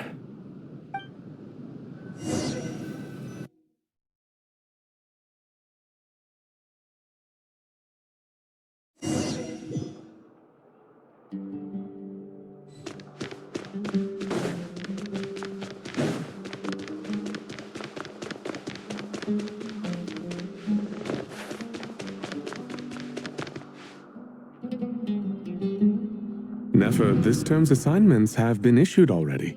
Please read through the materials thoroughly, conduct your own additional research, and then write an essay on the topic. Yes, Professor, I'm aware. I just had a couple more questions I wanted to get your perspective on.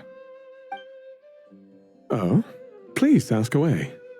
Well, I saw the other students' problem sheets, and I couldn't help but notice that my assignment is much easier than theirs. Do you really think I'm a weak student? A weak student? Goodness, no. Quite the opposite. You have a sharp mind, almost too sharp. I think what you're saying is, a weak student wouldn't have noticed the discrepancy. And if they did, they certainly wouldn't complain about the lighter workload. You see, sharp as they come. You see things the way they are. And I'm sure you know why they're like that. Because of where I come from. Because I'm different. I'm sorry, Nefer. I don't like it any more than you do. It's just... Anyway, you said you had a couple of questions. What's the other one? I wanted to check. If someone sent me a letter to the academia, where do I go to collect it? Ah, your family wrote to you. Well, as long as they put your name on the envelope, someone should hand it right to you. Not exactly. It's not even a recent letter. I was just curious where the mail would end up if no one collects it. The House of Dana, I expect. I know there's a box for unclaimed mail somewhere in there, probably sitting on a shelf. Whatever you're looking for, that'd be the place to start. Okay, got it. Thank you, Professor. Oh, don't mention it. Honestly, I feel like I failed you. I'm supposed to be your teacher, but I haven't taught you anything. Hey, don't say that. You're a great teacher, and you do your best for all your students. But the rules are the rules. You're not allowed to teach students like me. It's not just the academia either. The whole world bends over backwards for the successful and leaves the losers to suffer and die. Oh, my dear child. Don't tell me you've given up on life already. I haven't. I just think that if you want to make it in this world, you have to find a way to become successful.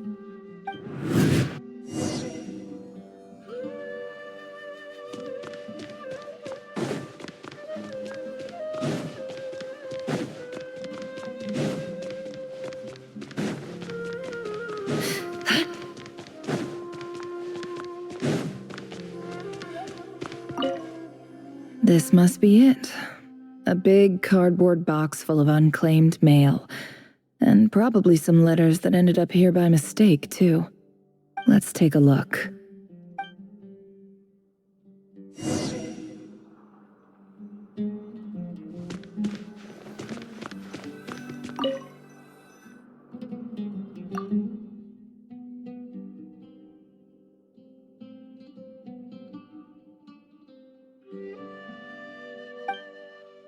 A dilapidation survey. This one was never even opened.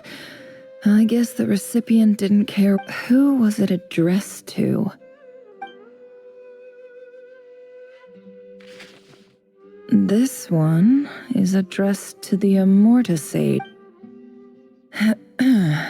Guide in clinical terms. For example, my neighbor who This seems like something Wait, what's this written on the note says? The sender authored this letter while under the influence of...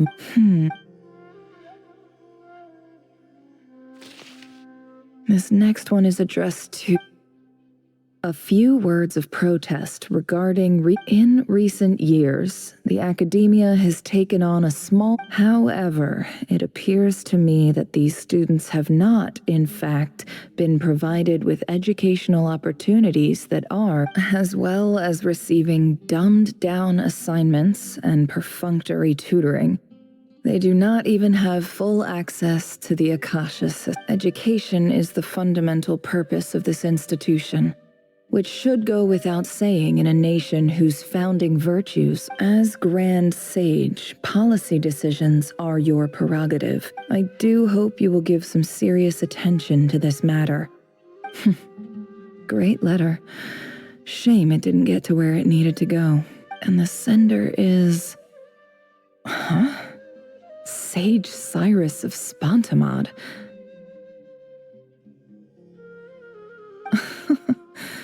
I didn't realize anyone else even knew how bad students like me have it in this place. So this is where letters from the Sage of Spontamod end up? Nice one, Grand Sage. Really enlightened leadership.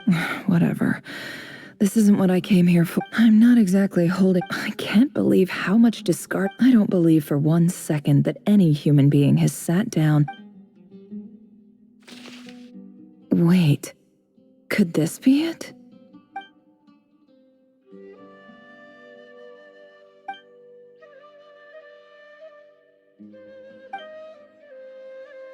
Greetings, Halil. My name is Sinuhe, chief of the Shimti tribe. I was the one who came to you in your... I don't know how well you remember it now, but I brought you to safety and gave you some water and other supplies. In my tribe, learning a person's true name is serious business. And I therefore see you all as... The Shimti tribe lives a harsh, nomadic existence in the desert. You were sympathetic towards my plight, promising to make me... This brings me to my reason for writing. Our tribe is... There was a terrible sandstorm a few days ago, which blocked up the well in our land. The Eob and Unut are descended from the Thamudians. I found a well belonging to the Eob tribe. They declined to help us, but I really had no... When we met, you assured me that you would be... That aside, the last time you were here, you mentioned that the academia had started accepting students from the... We have From the outset, the academia never took you seriously. Those things they promised were just... And you were so emphatic. You swore you'd lead us to a better place one day. You liar. You lied about everything. And who fell for it? Just me. Which makes you... I think I'll take over from here. Let me show you how it's done.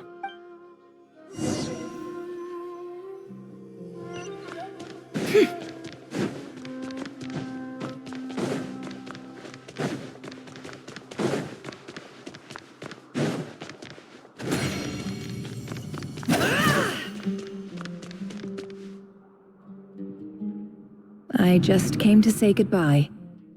Thanks for everything you've done for me in my time here. Nefer? You packed your bags. Where are you going? I'm quitting. Something's come up in my hometown. Gonna head back and deal with it. Huh? But this was a hard-won opportunity for you. You know that better than I do. It was, but it doesn't matter. I have more important things to deal with, and they can't wait. Oh, and I didn't want to overfill my bags, so I left some incense on your desk.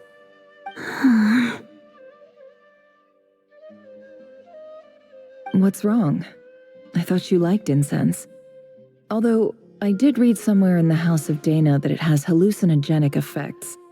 Don't use it all at once, all right? Isn't this the stuff you brought from your hometown? You're just letting me have it? But you said it's a rare and valuable... Yeah, about that. I lied. It's not rare at all. There's this bunch of ruins near my hometown that are practically overgrown with this plant. It's not worth much. Keep it, it's fine. But never... All right, that's all from me. You take care.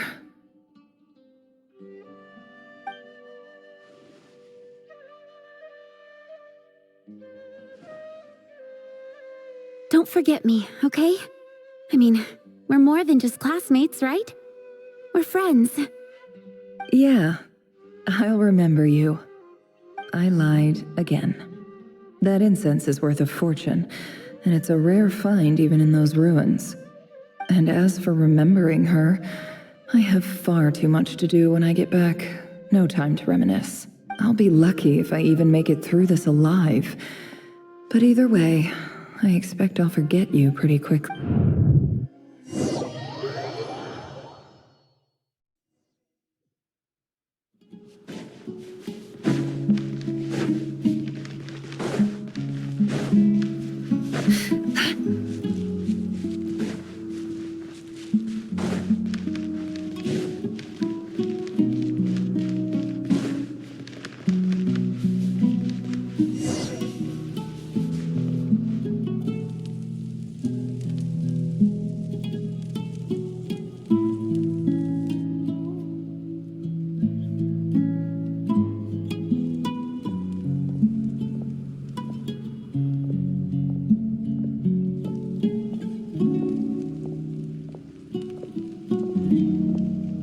It's a pleasure to meet you, Mr. Arif. So, what does the Academia want? Since they've sent their special ambassador, I assume there's a big... Please, sir, lower your blade. You're lucky I'm the one they sent. Not all special ambassadors share my admiration for the Iab people. The ever-shifting balance of power in the desert reduced the once great civilizations of this region to rubble and sand. But the story of the Iab has a very different trajectory. Others grew weak, but you grew strong, beginning in obscurity and moving to prosperity. You're the only ones who defied the trend. Huh. So, you do know who you're dealing with? This well is the perfect symbol of your strength, is it not? It used to belong to the Unut, but it looks like you have control over it now. You're not wrong. But I'm sure you didn't come all this way just to flatter us. Of course not. I came to bring you some very good news. Some information that recently came to light, which might just be your ticket to freedom. Records uncovered by the Vahumana Darshan show that a certain well currently under Iab control is built on top of some ancient ruins. These ruins are of great archaeological interest to the Academia. I checked the map carefully on my way over here, and I'm confident that this is the well in question. The Academia is offering 50 million mora in return for excavation rights. 50 million? No, wait. If these ruins are as important as you say, 50 million's a little low, don't you think? Don't get greedy, Iab. We know far more than you think. We know that you seized this well by force. Wasn't that the first step in your rise to power? To drive away the Unut and steal their water supply? So what if it was?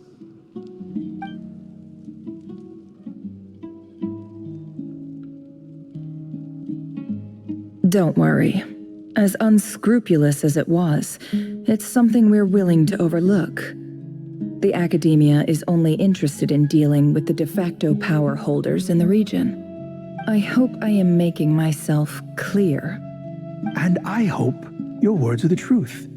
If I find out the Academia is trying to play me, I'll hunt down every one of your people and make you watch as I cut their heads off one by one. I assure you, Chief, that would not be in your long-term interests. You don't want to make an enemy of the Academia. You see how I'm dressed, don't you? I appreciate that you've never been to the rainforest, but surely even you recognize an ambassador's attire when you see it. And what does a barbarian like you have to lose anyway?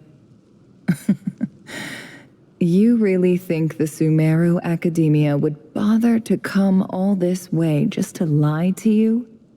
We have more important things to worry about. All right, I take your point.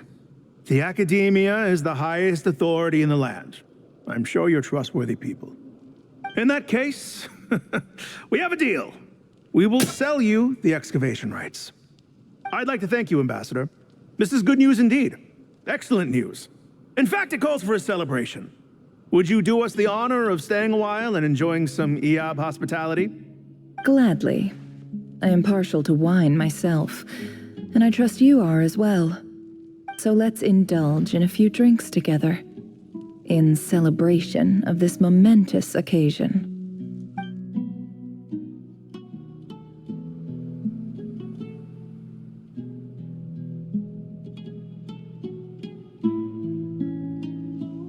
Chief! Chief, it's an emergency! It's the Unut. They've taken the well. What? Well, don't just stand there. Take it back. Yes, Chief. I have every confidence in the Iab's military superiority, and yet... Well, what is it? The Unut's response was alarmingly fast. The day after we reach a deal, they seize the well. This can't be a coincidence. Perhaps there is a traitor in your midst. I don't think so. I am obliged to remind you, Chief, that the Academia will only deal with the de facto power holders. If you cannot regain control over the well, I'm afraid you won't see a single mora of that 50 million. No! Please, Ambassador, just give me some time. I swear the Unut will not get away with this. That well is ours, and so is the mora. Glad to hear it. I will wait here for an update. If there is a traitor, I will find them. In the meantime, make yourself at home. I'll report back as soon as I have an update. Much obliged. Wow. All it took was a few words and I've got him wrapped around my finger. What an amazing feeling. So, in summary, Ambassador, the Academia would rather negotiate with our tribe instead of the Eab, yes? The Eab are ruthless murderers who don't listen to reason. And now they have the gall to interfere in our research projects in the desert region. So let me ask you, Chief, if you were the Academia, what would you do? Kill them all, of course. Precisely. The Academia does not tolerate those who stand in our way. The Eab have held back our academic pursuits for too long, and our patience is wearing thin. At the same time, there is simply no way that the Academia can be seen to be intervening in desert affairs. I'm sure you understand where I'm coming from. We have our own rules out here. If the rainforest dwellers raised arms against a desert tribe, you'd start a bloody war. Right. We can't confront them ourselves, but we can support their enemies. The Unut have always had strained relations with the Eab, with natural allies. Weren't the Eab your allies once? You were quick to send them after us to protect your interests back when we stole that water. And now look at you. Let me be clear. The Academia wishes to collaborate with the legally recognized rulers of the desert in this matter. We are asking for excavation rights to that well, and our offer is 50 million mora. Say no more. I believe we have an understanding. Good. Then I suggest you get to work. Get us access to that well, and the mora's yours. You see, Dad? Lying is easy when you know how. People will believe anything.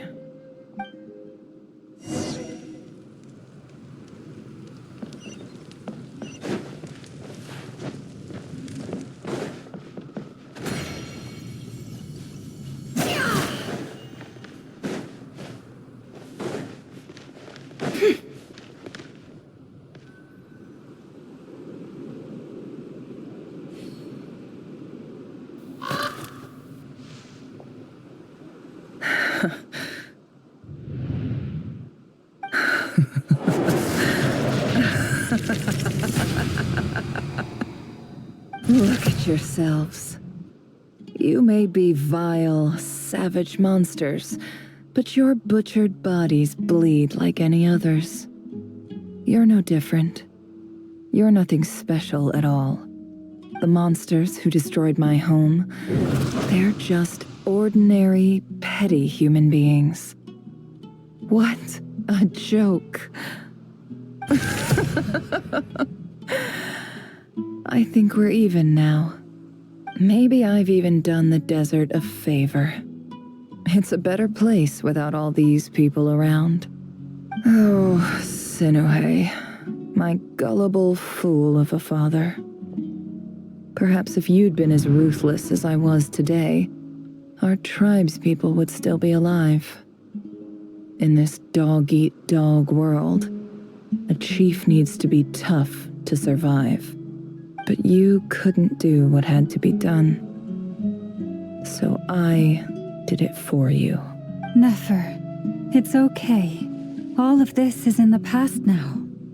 I believe I remember you promising to remain silent. Yeah, but even so... Yehoda, is there anything you can do to ease the tension?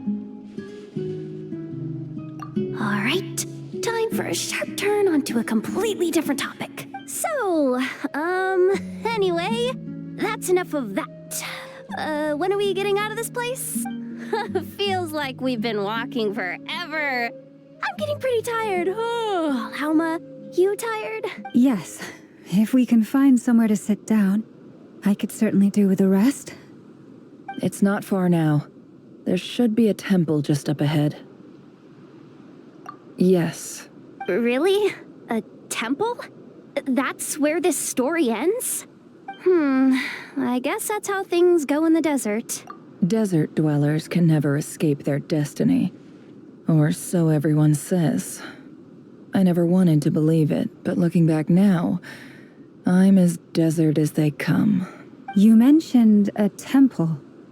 What's waiting for us there? My biggest trade secret of all.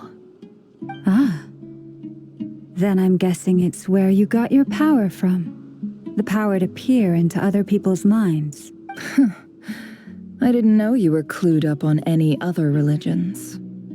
I'm no expert in the history of Sumeru, but since you come from the desert, I would imagine it has something to do with King Deshret. Sounds impressive. Oh, I know who you mean. General Mahamatra Sino. The spirit of Hermanubis dwells within him. That's Boss Neff for ya. She knows everything. Sino's hardly a figure of obscurity, but I know about Sethos too. What about him? Is he a big deal or something? Well, he's not a small deal, let's put it that way. Please, this is the bare bone basics. Say thanks for your patience, everyone. I'm sure it's been a lot to take in.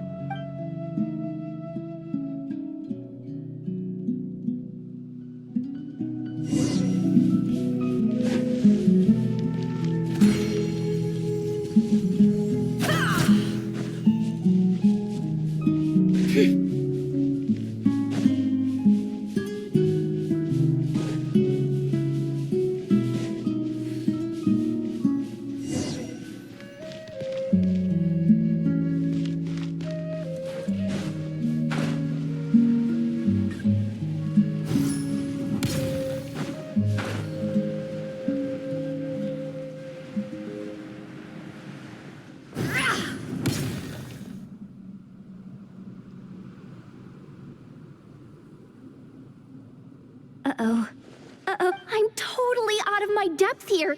I don't have anything to add about any of this stuff. Like, look at that statue. I want to do the whole name-dropping, this girl knows her stuff thing too, but I've never seen any— A statue with the head of a bird. That's Thoth, the Ibis King, one of the 7 pillars of King Deshret. The legends say that he, the Crocodile King, and the Goat King were the 3 retainers of King Deshret. Let's take a look.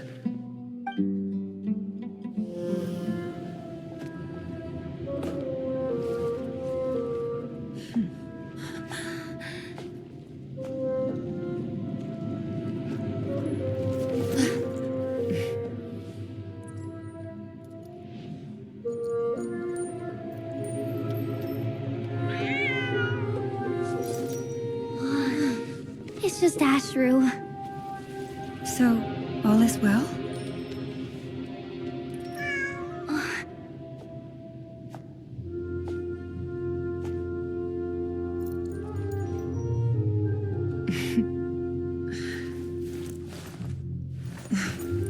Typically speaking, at this point, the world disintegrates. Then we find ourselves back in the outside world. Besides, these are my memories. There's nothing to fear. You're sure? Of course. It's almost over.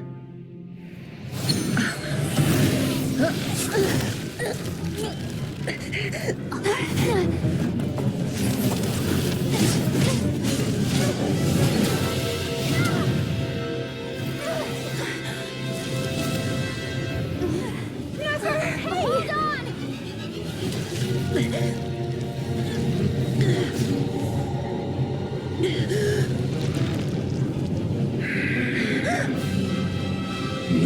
too much is always a death sentence. Speak for yourself.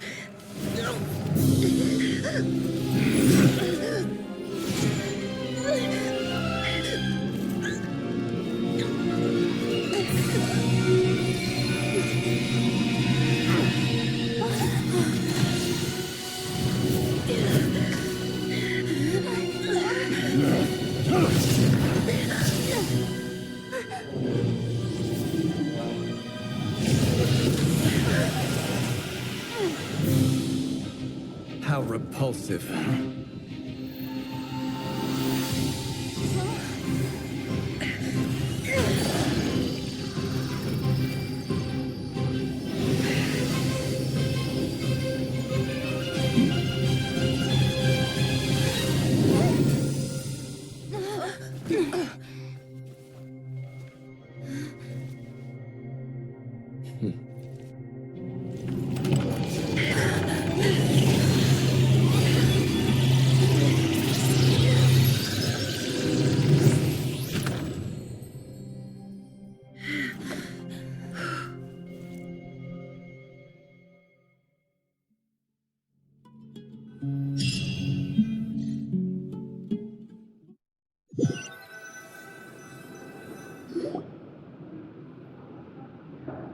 Timed that pretty well, didn't I? It's okay. I'm just glad no one was hurt. Paimon noticed you doing something too, Dainsleif. Were you helping get them out? Of course. When I asked Nefer to conduct this investigation, I was not naive to the dangers involved. I had a duty to ensure your safety. Good to know your sense of justice is still intact after all these years. I take that to mean that you saw the truth. That comes as a great relief. I certainly did. And thanks to your help, I also managed to trap Rerir inside the chess set. Whoa, really? How'd you manage that? Well, to be honest, I sensed that something was wrong long before we made it to the temple. By using this fragment to probe into Rerir's past, well, the monster formerly known as Rerir, it seems I alerted him. I was tracking him, then he caught on and started tracking me too. Can't say I'm surprised. But how did he track you through your thoughts alone? That shouldn't be possible. Rerir was a secret agent who reported directly to the Vinster King. He is an expert at finding a trail and hunting down his pursuers. No wonder. He infiltrated the chess set, read my thoughts, and built a new virtual chess set inside of it. That's why we weren't able to leave at first. Speaking of your chess set, it's quite a remarkable item. Would I be right in thinking you have some connection to King Deshret? You overestimate me. I only have a connection with one of his underlings, the Ibis King. You all saw how this came to be. A long time ago, the Iab massacred my tribe, the Shimti, in our home village.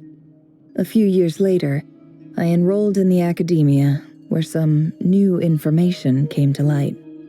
The Unut and the Iab fought a bitter battle over the rights to a well, all for the sake of a non-existent 50 million Mora. The Iab ultimately won that confrontation, but their victory came at the cost of almost every warrior in the tribe. The final blow to the Iab came at the victory feast, when an Unut assassin beheaded their chief right before my eyes. The remaining Iab fled and have been scattered to the winds ever since. Having gotten my revenge, I returned to my hometown, where to my surprise, the nearby temple was still standing. There it was, seemingly immune to the relentless hostility of the desert, while my tribal home lay in ruins. As I stood there gazing at the temple, I noticed a cat just outside. This cat, as it turned out, was home to the spirit of the Ibis King. He led me to a gate deep inside the temple, and there he made a deal with me. This chess set is my gift from the Ibis King. The chessboard within is made to the same specifications as the one in the mausoleum of King Deshret, and represents his power of piercing analysis. With this chessboard in its container, I gained a certain ability to perceive hidden secrets. Now, you could conclude that the Ibis King simply wanted to give the people of this world the power to seek the truth, but I don't believe that's the full story. Every god plays favorites. Their hearts are as fickle as any human's, full of secrets, perversions, egotistical tendencies. But precious few gods are willing to admit this. It is the same with all powerful forces, including fate itself. Their gaze falls preferentially upon a select few. As you rightly point out, this is an act of favoritism. If you're alluding to the Abyss, then yes, I agree. Gather the others. It's time to share everything I've learned.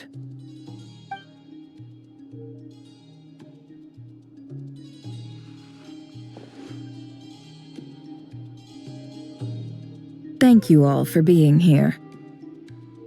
As promised, I did some further investigating into the Reicher of Solnari's background. I am pleased to report that the investigation has been most fruitful indeed. The Reicher of Solnari, real name Rerir, was once a Conrian subject who served the Vinster King. I will now share the important details of his story. Please save any questions or comments for the end.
So that's why he's so obsessed with the moon.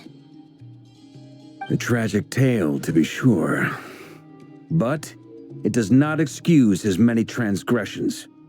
No matter how much Rerir suffered in the past, the fact remains that he is what we know today as the Wild Hunt, wreaking havoc upon innocent lives in Nod-Krai. He becomes more dangerous with each passing day. If left unchecked, it is simply a matter of time before all of Tevat suffers the consequences. This is a threat that the Knights of Favonius cannot ignore. A question for Miss Columbina. Forgive me if this is presumptuous, but have you ever seen the spatial gateway that appeared in Rerir's memory? Never.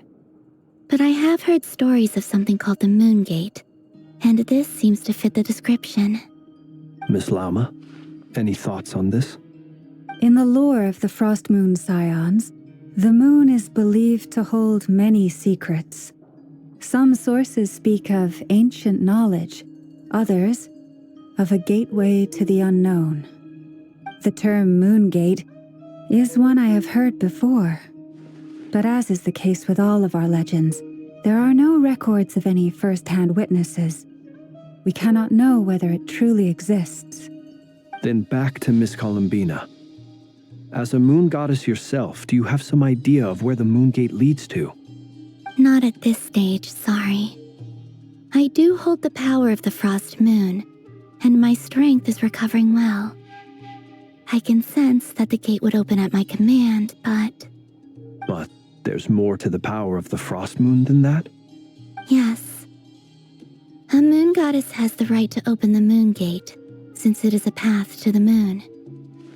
But as never mentioned, holding open a spatial gateway takes a huge amount of power.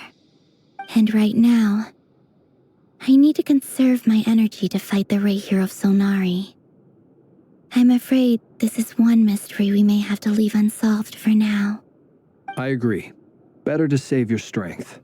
But if you'll humor me for a moment, I have a bold conjecture of my own regarding the world beyond the gateway. I highly suspect that neither Tholindis nor Rerir made it through unscathed. The evidence pointing to this is the fact that the Rerir of Solnari exists in the form of countless fragments. With the abyssal power he wields, no ordinary foe can touch him, let alone tear him to shreds. And yet, the Wild Hunt proliferates wherever his scattered fragments lie, drawing hordes of monsters to many different locations across the land. So your theory is that Rerir was physically torn to shreds by some powerful force? Hence, why the Wild Hunt is a distributed phenomenon, rather than a unified one? Makes sense to me. Explains why the Wild Hunt is so pervasive, and why he's been trying to piece himself back together. He was whole to begin with, and he wants to be whole again. Without the power of the Abyss on his side, he almost certainly would have perished the moment he was torn apart. But the Abyss, much like a curse, has kept him alive. I could not agree more. The power of the Abyss is most surely a curse. It is a compelling explanation, and one that accords with my present understanding of Abyss creatures. Whether the life form in question is primitive or advanced, if a curse has extended its lifespan unnaturally, it will continue to survive in spite of everything. This raises some interesting questions. I will run some experiments and see if there is any validity to my suspicions. That being said, regardless of whether my research bears fruit, I would like to thank Miss Nefer for conducting such a thorough investigation. Already, it has greatly enriched my understanding of the entity we face. My pleasure, Mr. Albedo. I too hope that the information I have shared today proves useful as we look to formulate the next stage of our plan. Hey! What is it, Dainsleif? You look really upset! It's just... when I think of the man I once knew as Rerir, I struggle to understand why things had to turn out like this. The two of you used to be friends, didn't you? I don't know if these words will bring any comfort, but my heart goes out to you. Mine too. We can never know all the hows and whys of the way things are. The moon and stars are full of untold secrets and lies, and the skies are host to many more mysteries than these alone. Yet, none of that can begin to compare with the complexity of human life. Those are the first comforting words I've heard in a long time. Thank you both. Well, I think this is a good place to end today's meeting. I'm sure Nefer needs some time to recover. She's been through an awful lot today. That's very thoughtful of you, Lama. Of course. Sounds good to me. Take some time to rest and digest before we reconvene to nail down a plan.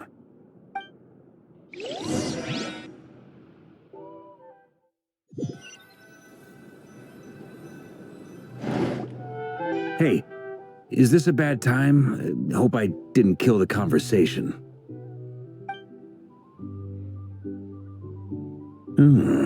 Nice room. Oh, I'm not coming in, though. Why not? It's just a hotel room. If it's all the same, I'll just stay out here. I might not look the part, but I'm technically a knight. Barging into people's private quarters isn't the kind of thing we do.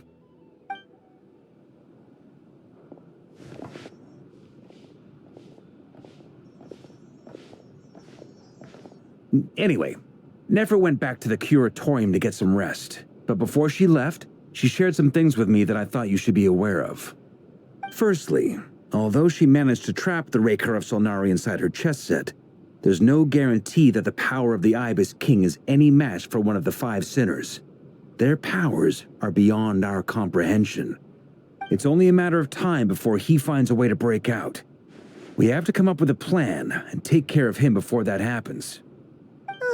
Honestly, my mom figured that might be the case. So, how long have we got? Well, I asked her that same question. She talked for a long time, but for the most part, it seemed like she was trying to convince me how precious her chess set is. What a long and storied history it has. It felt like some kind of sales pitch, you know?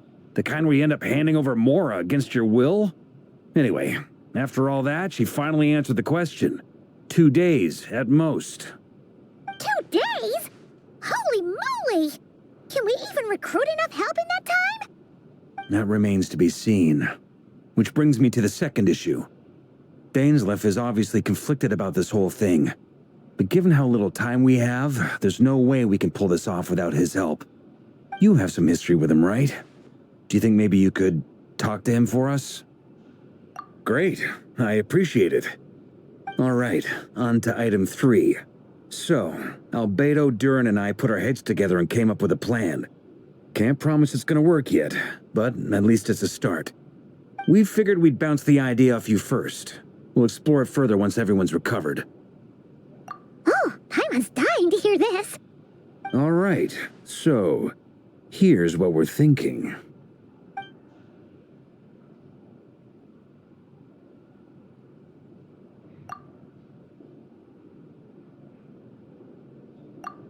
We felt a little uneasy about roping you into this. I mean, firstly, you're not locals, and secondly, none of us are your boss. You're well within your rights to refuse if you so choose. Roping us in? Why would you even say that? We know the stakes here. It's all of us against the Reher of Solnari, or none of us stand a chance. I choose my words very intentionally, I'll have you know. I like to think there's an art to striking a down-to-earth tone even when the stakes are through the roof. Sir Varka, I have a few thoughts about this plan. I'm all ears. I think we can be more flexible with how the roles are allocated. In my view, the most sensible lineup would be like this.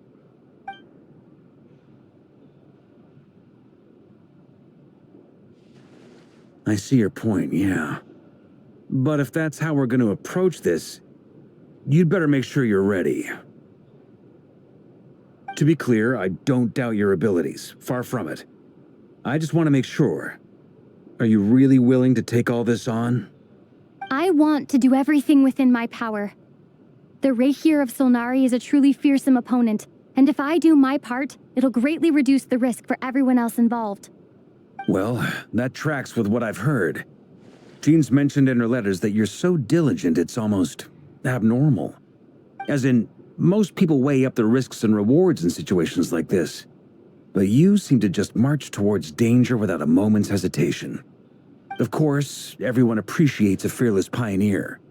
But all that aside, I'm the Grand Master of the Knights of Favonius, and you're our honorary knight. I want to make sure your courage doesn't come at the expense of your safety. Thank you, Sir Varka. I should be the one thanking you. It means a lot to have you on board. I'll give some serious thought to your suggestions.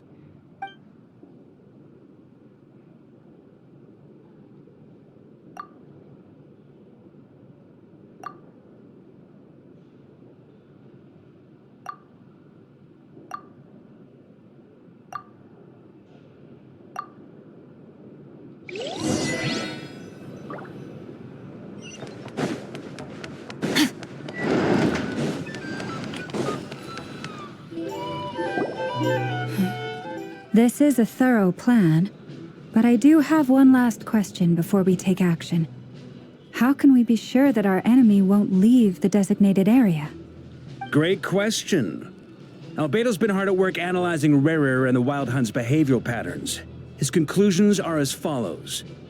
Firstly, from the earliest known confrontation until now, Rehyr has never displayed any ability to manipulate the dimension of space. So it's unlikely he has any power in that domain. Secondly, he seems to have a particularly strong vendetta against our group. If we put him in a fight-or-flight situation, he'll choose to fight every time. Thirdly, finally, and most importantly, he is consumed by hatred, both for the moon and for his enemies.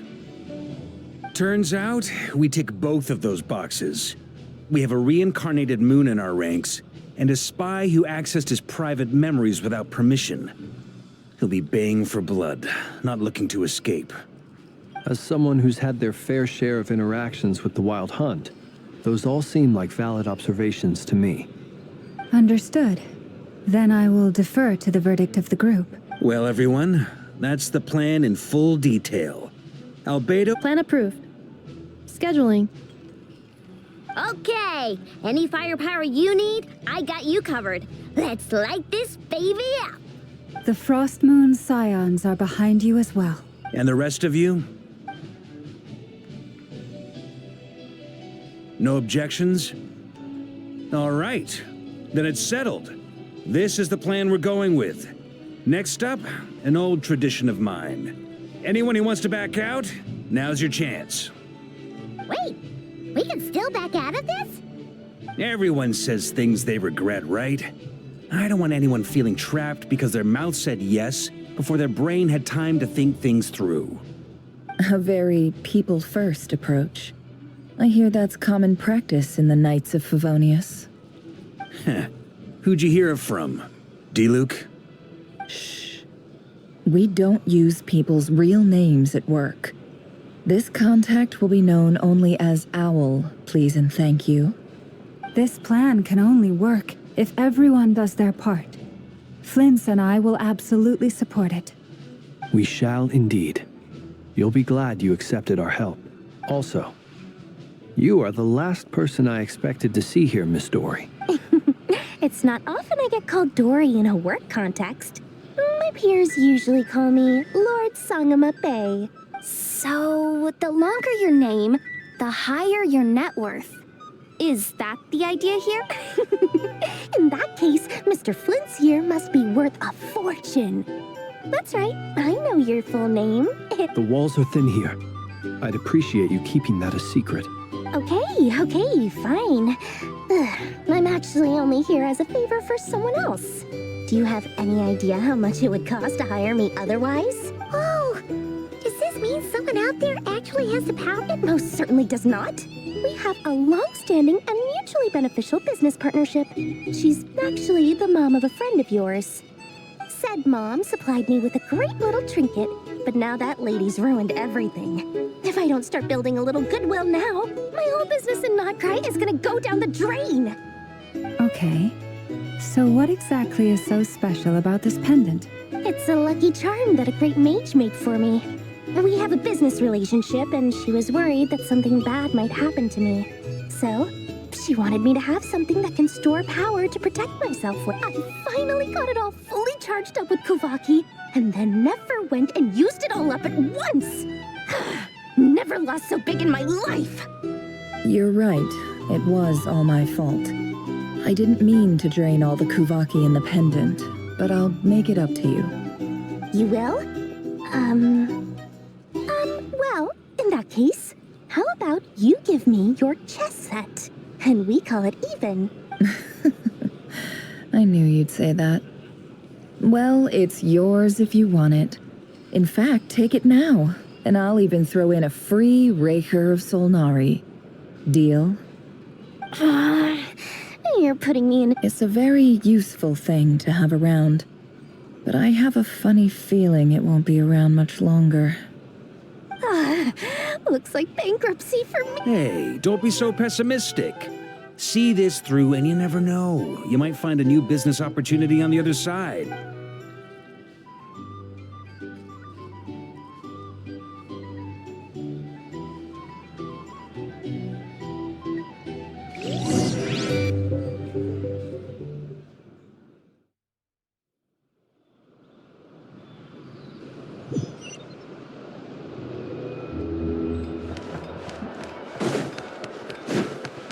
Merciless.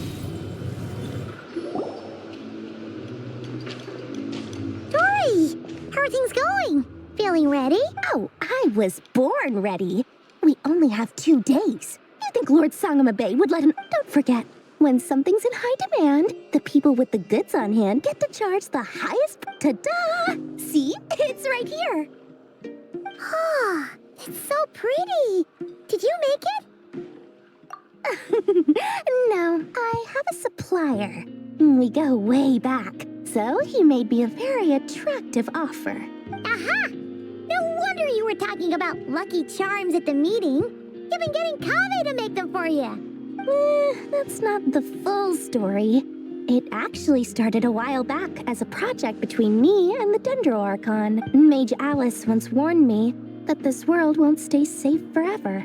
There may come a day when everyone faces a great crisis. I passed this on to the Dendro Archon, and she secretly brought together a research team made up of Sumeru's top scholars to invent a technology that could keep people safe. I won't go into the details because it's all very complicated, but if you want to know more, you can ask the Dendro Archon about it sometime. Anyway, point being, it was the Dendro Archon who asked Kaveh to build this little contraption.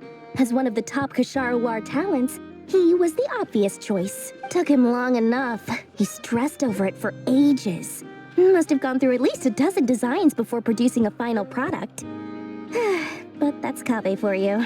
Marak delivered it to me a couple of days ago, along with a letter from Kaveh. Could I ask why I'm sending this technology to you? And what's your proposed use case? So nosy.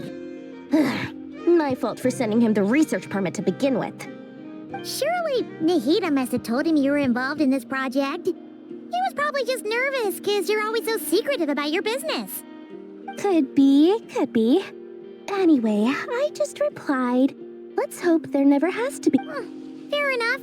But it sounds like he was just being cautious. He probably felt responsible as the one who made it. Or maybe he was asking as a favor for his housemate. He's done that before. Not sure why, though. His housemate doesn't seem to really care that much about either way. All's well that ends well. I'm just glad to... Huh? What does that look mean? Paimon's just super surprised. This must be the first time. Well, a long time ago, I made a promise to myself. I promised that I was gonna live every day of my life with a big beaming smile. Obviously, Mora plays a big part in that.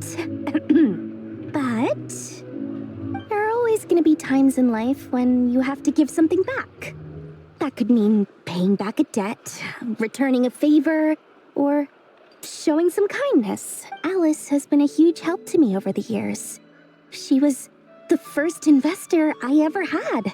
And I want my investors to know that Lord Sangamabe is the best in the business. And more than that, no one knows what the future will bring.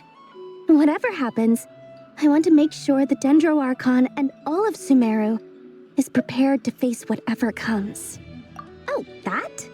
I was just making sure Nefer and I are square. Don't be thinking it was some sort of benevolent act. I'm no saint, so don't treat me like something I'm not. My priority is doing the business that I want to do, so long as my conscience lets me, but it usually does. That's the Lord Sangamabe business model. All right, if you say so. I do say so, and that's the whole point. I'm a businesswoman. Don't go trying to figure out what kind of person I am. You'll exhaust yourself. Much easier for everyone involved if you just take my word for it. Oh, and could you two help me get this stuff where it needs to be? Thanks so much. You're my favorite assistants.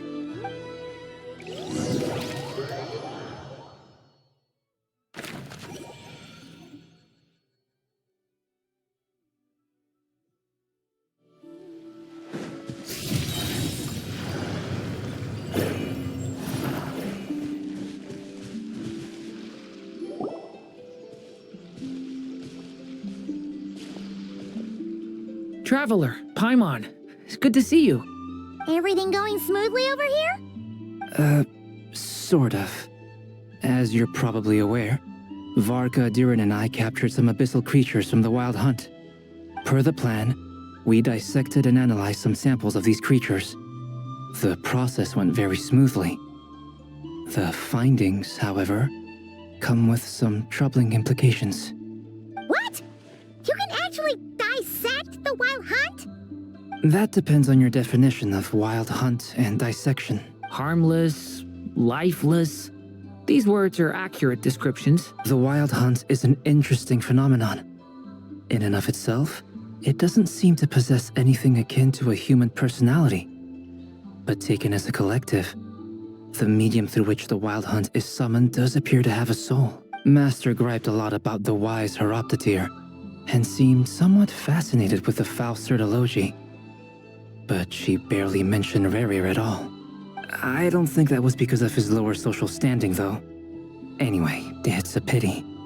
I should like to hear her thoughts on the nature of the lifeform he has become today. It's a strange mix. The furious energy of an abyssal being channeled through a fractured physical existence. A consequence of being torn apart by an unknown power. Perhaps the only explanation for his survival in this state is that... Oh, sorry. Once I get talking about interesting research, back to our research findings.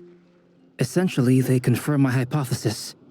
Rerir's corpse is completely contaminated by the Abyss, and the effects are irreversible. You could think of this as Rerir in mutated form. But in my view, even that would be inaccurate. In reality, his whole being has been consumed by the Abyss. In other words, he is now nothing more than a manifestation of abyssal power. Unfortunately, at present, we have no means of completely eradicating abyssal power. Oh, that's terrible news! So, that's it? We can't— Miss Columbina's situation is a difficult one. She can never achieve wholeness when the world does not accept her presence. It's as if her creator banished her to a place she can never be accepted. It means she spends most of her energy just on her own survival. Given the circumstances, it's only natural to despair. But we must see this plan through to the end. Time to kick off the backup plan. Oh, Paimon almost forgot! This is for you. Dory asked us to bring it. Ah, how wonderful. Well, thank you for making the trip. Durin and I will be heading off shortly. I'm sorry I won't be there to protect you in person this time. Please be careful. All right then. Stay safe.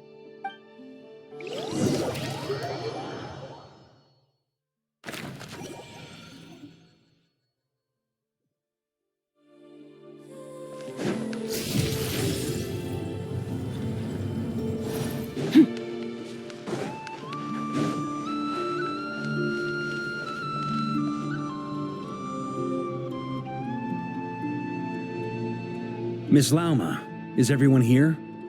Yes. The fate of my flock is in your hands, Grand Master Varka. Please keep them safe. My lady, what are you saying?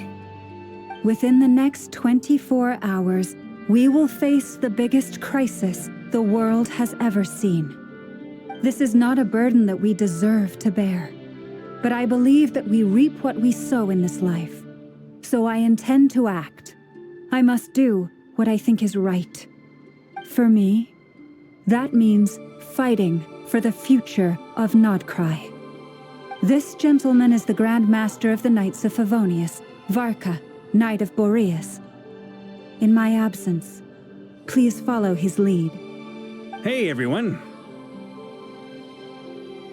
Guess I should introduce myself. Well, just biggest strengths are honesty and hard working.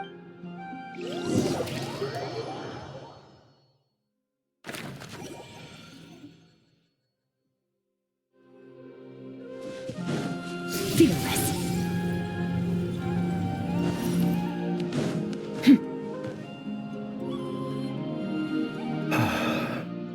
Something on your mind? Miss Columbina, was it? I believe that's how the others addressed you. That's right. Names are funny things. Have you always been called Dainsleif? Yes. I take it your own name has a more complicated history. I have a different relationship with names than other people. To be honest, I'm not even sure that Columbina is my name. At least, not in the same way that Dainsleif is yours. But it's what everyone calls me, and I go along with it. A lot of my life has been that way. I get so used to things that I forget to question why they are so. I never used to think much about where names come from, or what they mean to people. Maybe Something's wrong with me. You're different from other people. I sensed it the first time we met. You're more perceptive than most. I'm sure your long life and rich range of experience explains that. Do you ever find yourself missing Conria, Mr. Dainsleif? Difficult to answer. I have dreamed of the past many, many times. Sometimes I'm fighting tooth and nail. Other times I'm lying on the ground, defeated. I don't recall any happy moments from that time. It has been too long. Is that because hatred survives longer than love and affection? That would not be for me to say. I make no excuses for the grudges I bear. But whatever the reason, I remember little that was beautiful or sentimental. Thank you for your help with the Rerir situation. Without your efforts, I never could have learned the hidden truth of his story. You're welcome. I know he's your friend. Friend? He betrayed me. And I never really understood what he was going through in life. Some friendship, that is. Okay. So, do you plan to fight him with us? You see, you're torn. Now you know what really happened. You see the things he's done in a new light. I need some time. Of course. I completely understand. Anyone else in your position would feel conflicted too. Actually, I went through something similar myself recently. Something happened that changed my perspective on a situation. A situation I took for granted at the time, but now I feel very grateful for it.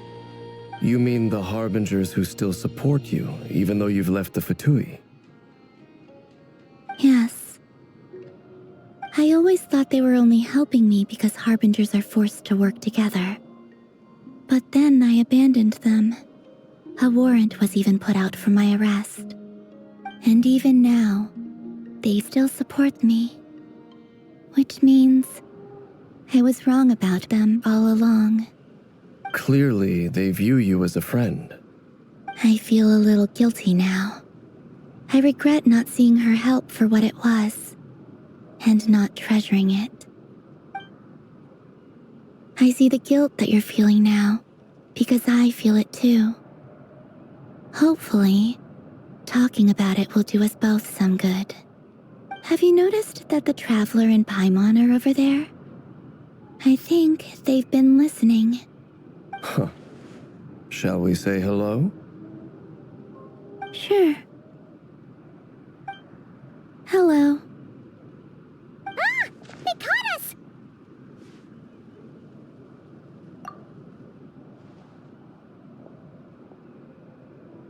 I apologize for making you worry. No doubt you wish to know where I stand on the plan to take down the Recher of Solnari.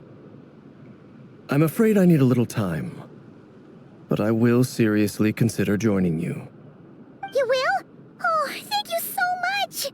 Everyone will be so grateful to hear that! They needn't be. This was something that I was going to have to face up to eventually. That doesn't matter to them. They're grateful to you regardless.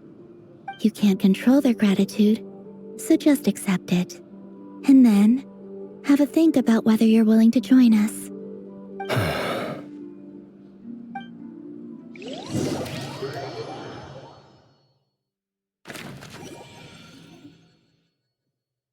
It's nearly showtime! Let's go rendezvous with the others. You know the place.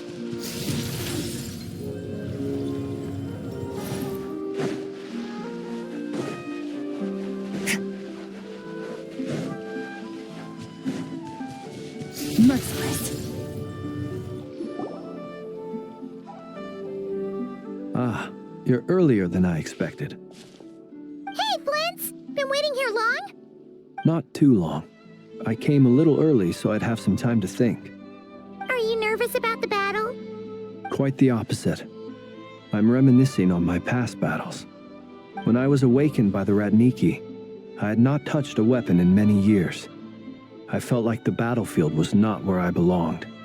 But after waging war against the Wild Hunt for so long, I came to realize something.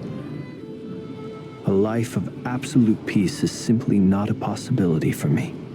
My restless flame indicates that somewhere inside of me, there is a deep yearning to root out the evil in this world. Oh, that doesn't sound like such a bad thing. Well, in the past, when I was a fae whose primary concern was hibernation, it was hardly ideal. But it certainly serves me well here in the present. And I am delighted to be able to join forces with you in this endeavor. Looks like I'm not the first to arrive. Ah, Miss Lauma. Did you sleep okay last night? I struggled to settle down at first because of the nerves. But don't worry. I got enough sleep in the end. I'll be just fine. Please, I'm just doing my part. Never! Over here! Aino asked me to relay a message. She said Anefa will be on high alert and keep a close watch over all secondary districts where defense is required, providing support as necessary.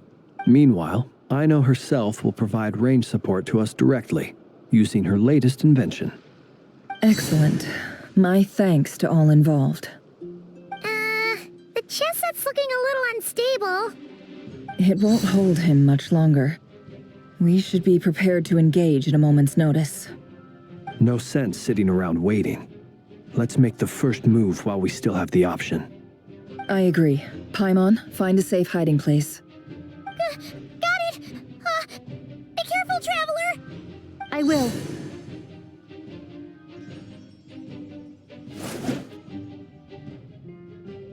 Everyone, take your positions as soon as the battle starts. Every ounce of strength we have in our bones, let us bring to this fight. Ready? Let's go. I've seen all your futile ploys before. You have become the authors of your own demise.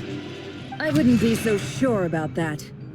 You are merely a moment of sport before I tear down the moon.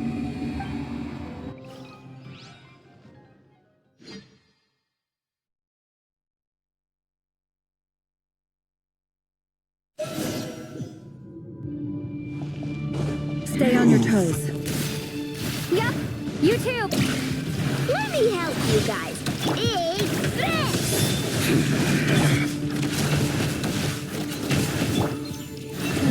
Protect us. Moonlight betrays you. Water jet! Move! It's all futile. You poor lost lamb. Moonlight betrays you. A grave for the everlasting forest. The deception ends here. No more lies. Moonlight betrays you. Hunt them down. Moonlight betrays you. Can't hide the truth. Move. Moonlight. Move.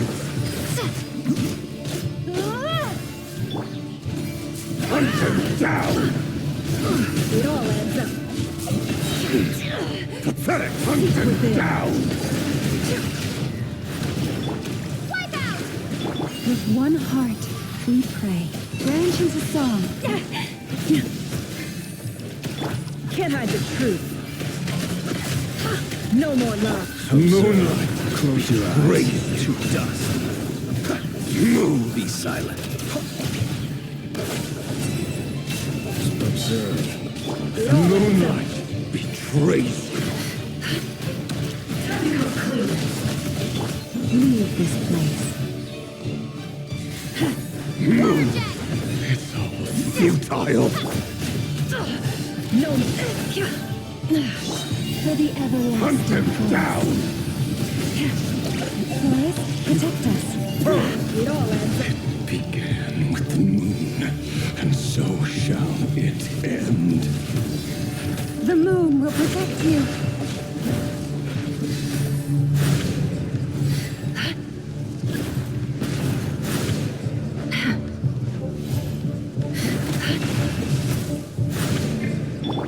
Leave this place.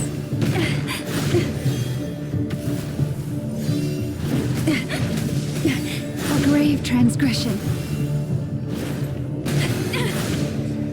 Forest, protect us. Do you see now?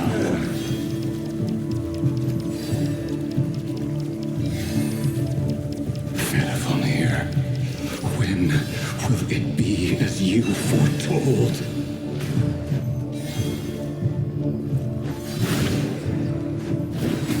I am being tested. Go! Your foul spirit is not welcome here. With one heart, we pray. Yeah. Beware the creatures of the night. Be silent.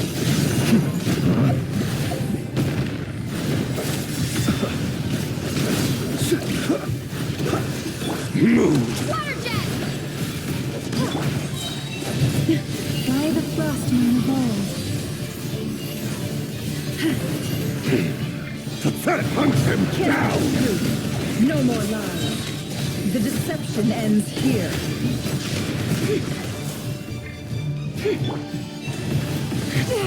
You to hunt him down!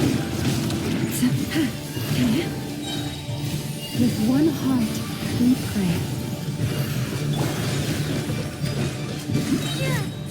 Bombs away! Can't hide the truth. No more lies. The mystery unravels. You poor lost lamb.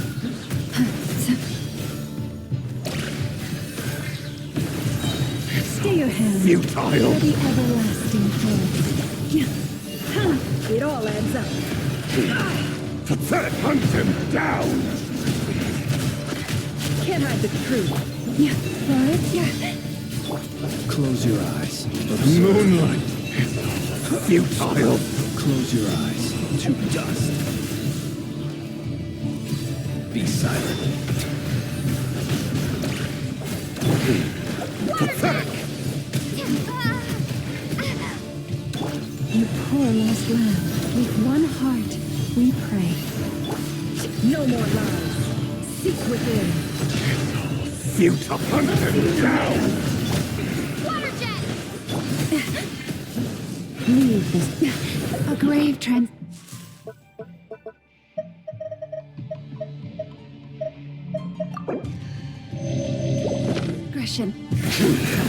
Your little game of heroics is over.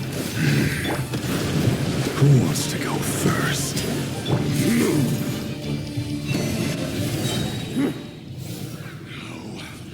Get out of my sight! No! We've been separated. You okay? Never! Where are the others? Stuck outside the barrier. I guess he really doesn't like us. I told you before, knowing too much is always a death sentence. Be careful what you wish for.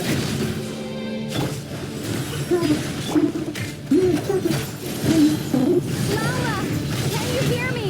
Hold on, silence. Voices are gone. But at least I know they're still there. I need to focus. Stick to the plan. Remember my most important task. Just stalling him. If I can stall him for long enough, the moment will come.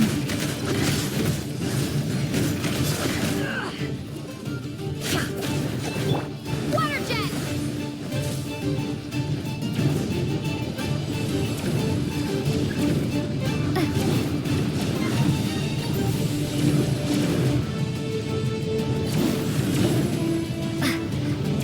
I've got this.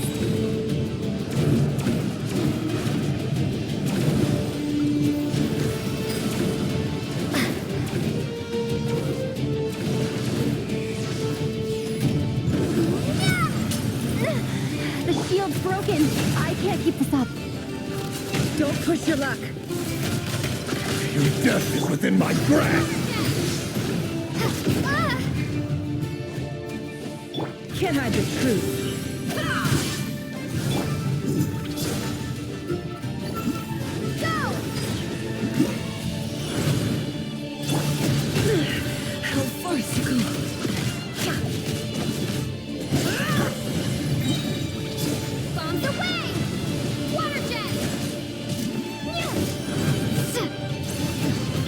No more lies.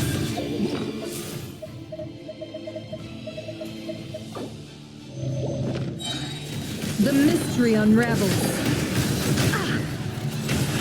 Let's see what you're made of.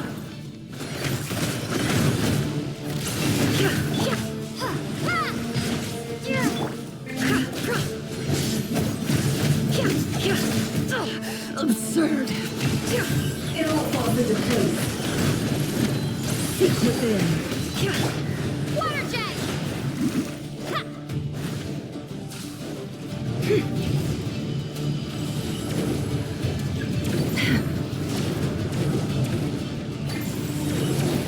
Curses. There's no other way.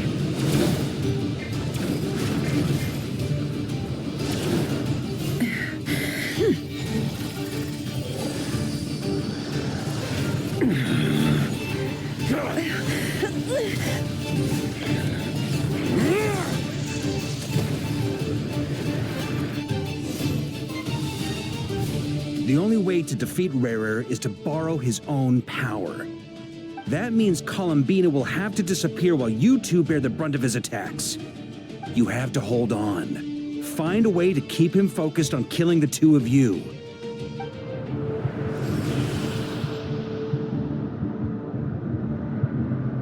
Never! Your eyes are bleeding. Soon you will be powerless to resist. And then, I will reduce you to dust. But that dust will plague your memories. Come on, keep holding on. Any other tricks up your sleeve? Let's see them. As entertaining as they are, you've backed yourself into a corner. You don't fool me. I see your fear clear as day. I have to stoke his rage, make him unleash everything. You fear what you could never defeat. You fear the thought of never being able to save your beloved. You cannot win the fight against fate, Rarir. Is that what you think? Well, now it's your turn to feel afraid!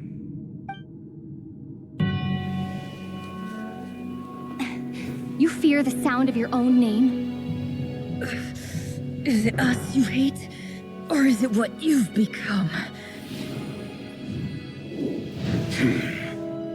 Let's see what becomes of you!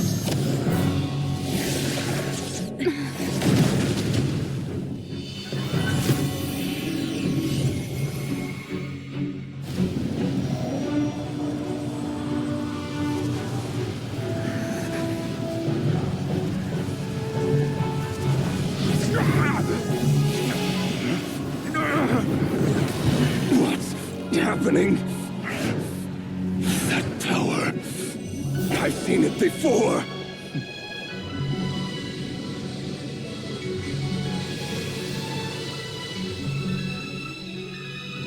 His power is on another level. We'll need to use an alchemical array to convert his power into a usable form. Then quickly channel it into Columbina, rendering her powerful enough to compete with him. I'll join you. I can help. If I release enough abyssal energy into a confined space, it'll create a potential difference, allowing us to extract a huge amount of elemental energy. Next, I'll synchronize with everyone's minds using pyro, then give you temporary access to their abilities and fields of view. But it won't last long. Can you see? Well enough. So, we have a student of Gold Rheindotter in our midst. How about that?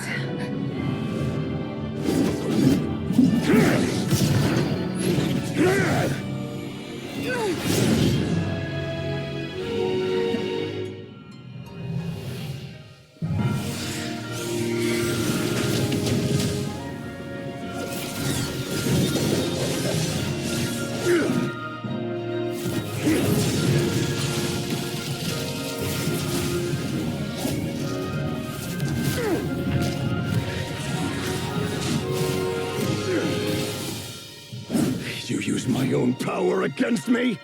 Just like how you stole Kuvaki. Look familiar?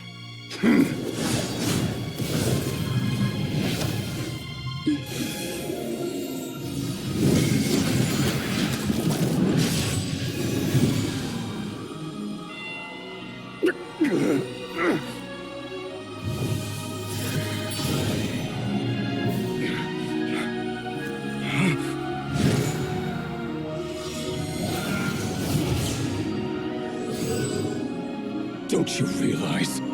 You don't have the power to hold that gate open! I don't, but someone else does.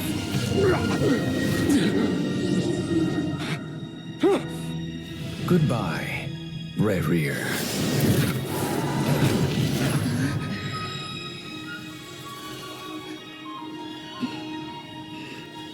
We won.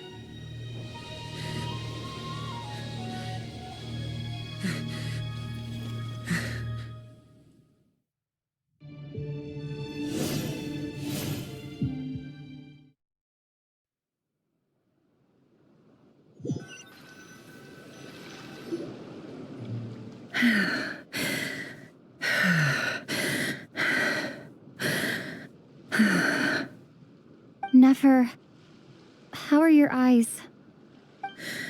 They're fine. Apart from the blindness, of course. It's not too late. Let me handle it.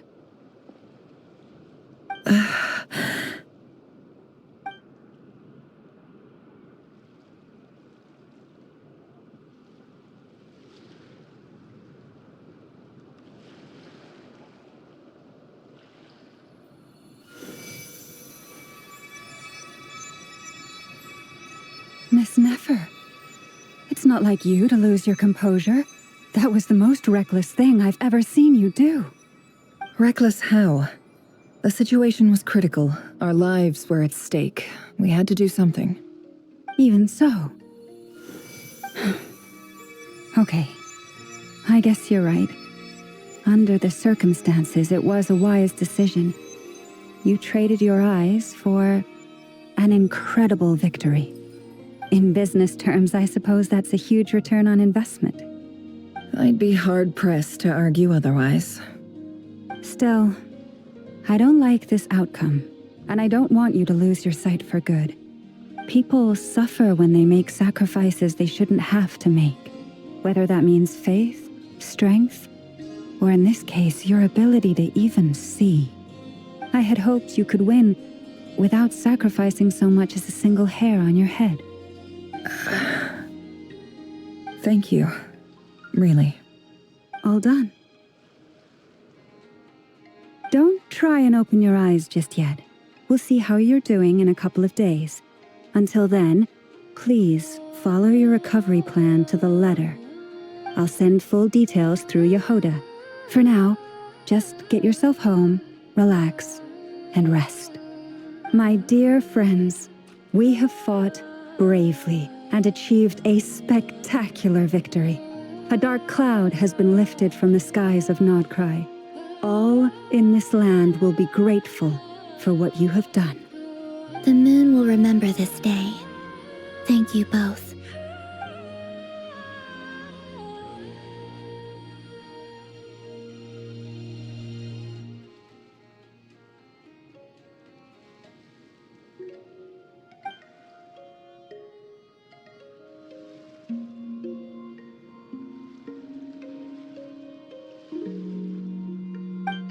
There's something I want to let you know. What is it? When Durin connected everyone's minds so I could access their powers, I also felt everything they felt. And since Nefer's eyes were injured, my eyes are hurting now too.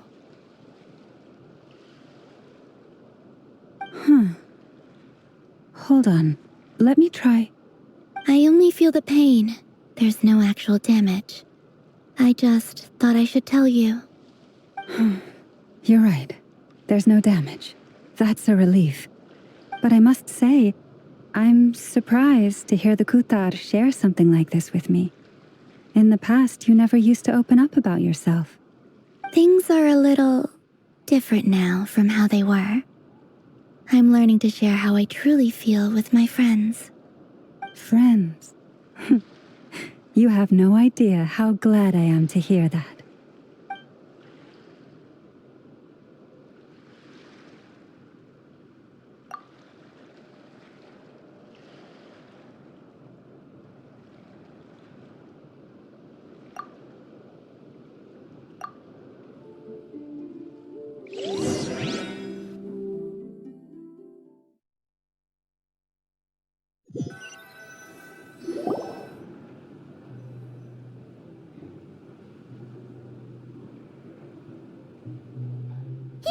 You're awake! How are you feeling? Any aches and pains? Did you sleep well? I'm doing all right, Paimon. No need to worry about me. Phew! Well, that's good. Paimon's been sitting on the edge of the bed worrying about you for ages. You slept a whole day and night. Poor Paimon had to eat all by her lonesome. Glad to hear you didn't starve. How was the food? Well, it wasn't the same without you there to share it. Honestly, Paimon just can't relax when you're not your usual self. She couldn't enjoy the food and settle down to sleep. Well, I'm back to normal now. Oh yeah, and Albedo swung by earlier. He said to tell you to head to the tavern when you woke up. Varker and the others are organizing a victory feast and they want to celebrate with you. He also dropped off some medical supplies, but you seem fit as a fiddle, so guess you won't be needing those. If you're feeling up to it, let's head over now.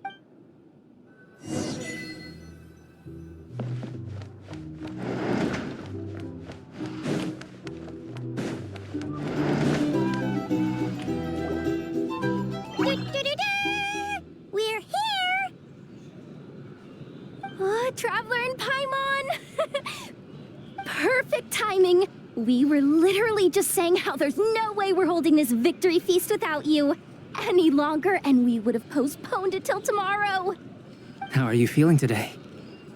Much better, thanks. Don't worry about me. Relieved to hear it. If that changes, just let me know. Happy to check you over at any time. Yep, we're here for you. Anything you need, just let us know. Oh wait, where's Nefer? How are her eyes doing? Nefer's right over there. I'm sure she'd love to catch up with you.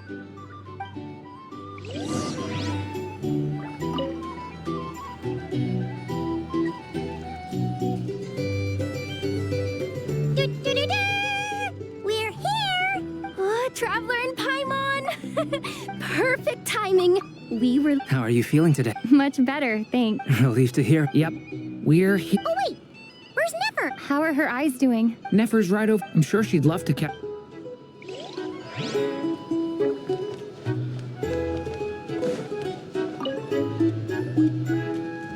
I thought of 1,000 ways to congratulate you, but now you're here, words are failing me. The honorary knight stuns them speechless once again. Well said. The honorary knight showed us all how it's done. The other knights tell me that Mondstadt was the first stop on your journey. All of us are truly delighted to count you as our friend. I'd like to thank you for supporting the Knights of Favonius, and also for helping us save Nod-Krai. Nonsense! Of course I'm gonna mention it. This is more than just business. It's a relationship. And...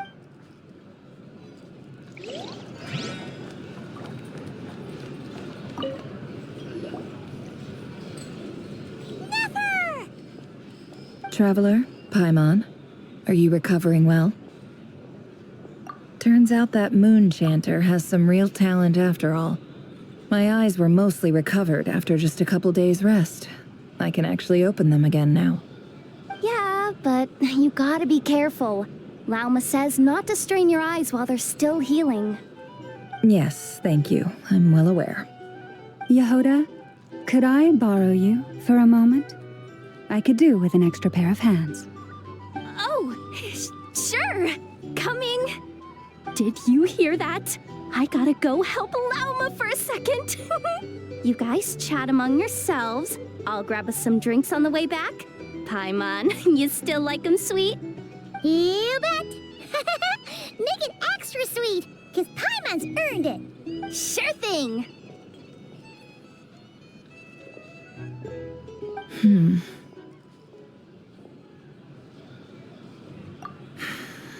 Baker of Solnari. Kind of a snake, don't you think? No, definitely a snake. A poisonous one who spewed his venomous hatred everywhere. Anyone who seeks revenge out of hatred for other people has become a snake. That's something my dad used to say. Perhaps. I'm sure it sounds like a very wise and open-hearted perspective to your ears. But me? I think hatred is a perfectly justifiable emotion. What else is left when everything you depended on in life gets stripped away? Something's gotta fuel that drive to keep on living. If you're worried about me, you can nip that in the bud. I'm not someone who gets stuck in the past. It's just... I suddenly feel like I was wrong to call my father a liar. He was just a fool. That's why the academia turned their back on him, and why the other tribes ganged up on him. Oh, Father. How much better things could have been if you were a skilled liar. Look at the Ibis King. Thoth is a fiendishly cunning liar. And yet, strangely, he feels more like a father to me than my real dad ever was. He's never brought it up, but I'd bet he feels the same way. Why else would he give me the power to perceive the truth, while at the same time training me in the art of deception? Well, King Deshret banished him to Aru, which is essentially a prison, and posed 3 questions to him. He promised that he'd have his freedom if he could find the answers. His response was to take on a physical form and approach me, hoping that I could become his envoy and search for one of the answers on his behalf. Did he really think I'd fall for that? He's stuck there. He can't make me return what he gave to me. So that's enough for you to decide he's nice, is it? He's a prisoner, and he was scared. So he decided to perform some good deeds to win people's approval. He lives in fear because he's a deceiver. How is Rerir any different? You can't work as a spy your whole life and expect a happy ending. It's preposterous. Yet I can't say I don't understand it. Liars live in the darkness of their own making, but it's still human nature to want to go on living. They say that a liar's soul is the most worthless thing in the world. What do you think? Good. If you understand that, it means you're smart, and you see things objectively. If you ask me, the soul of a liar really is worth nothing, because all they care about is themselves. For example, when something good falls into my lap, I don't go sharing the news around. Stops other people trying to steal it from me.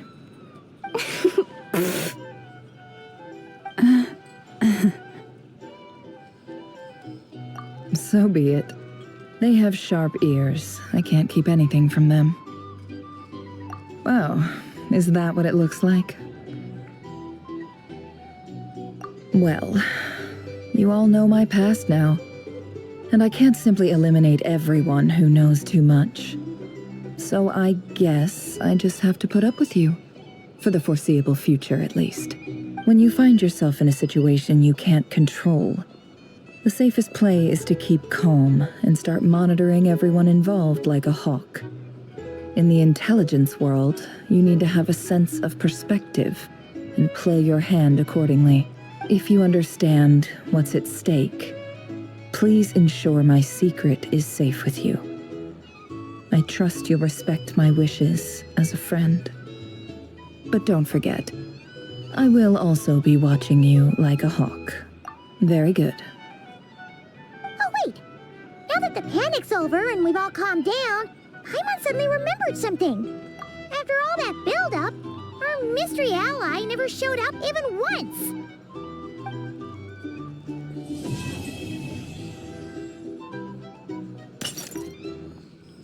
Huh? Am I imagining things?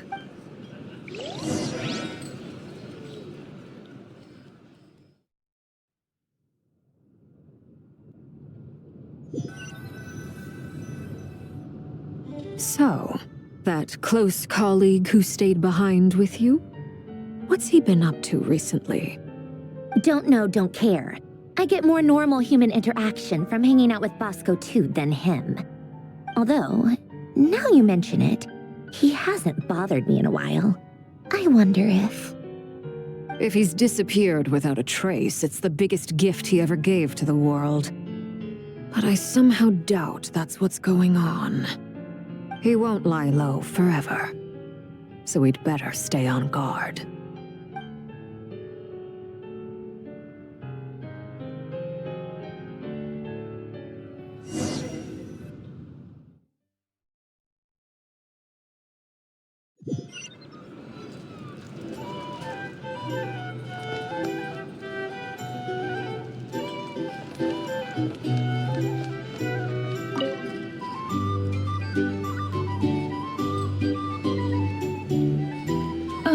Lord Sangamabe, how lovely to see you. I must thank you for the device you provided. It was an enormous help. Would I be right in thinking that it was developed by the Academia? Why come and ask me when you clearly know already? I mostly came to thank you. That's more like it. A little gratitude goes a long way with Lord Sangamabe. Play your cards right, and you might even stand a chance of becoming my long-term supplier. The chance to work with such a kind and charitable investor as yourself would be a great honor for the Curatorium. Huh? Charitable? Who said anything about charity? First time hearing about it. Let's see. The first plot of land you purchased in Nod-Krai, your desert interests, and... Stop! What do you think you're doing? Exposing my investment history! It's nothing to hide from. They're all perfectly legitimate investments. And some of the land you purchased was with the intent of building a sanctuary? Yes, I heard about that too. How did you... You're a curious case, Lord Sangamabe. You don't like people finding out about your good deeds, do you? But I'm afraid no matter how hard you try to keep things under wraps, where there's a will, there's a way. You did it for Sumeru, didn't you? It was empty land that was gonna go to waste otherwise. I figured if I built something there, it might at least get some use in an emergency. Disasters are capricious things. They strike without any warning. I've lost family to a disaster before, and I don't want to lose any friends or business partners if I can help it. My elder sister used to dream of finding a sanctuary. Somewhere with plenty of food, water, and medicine.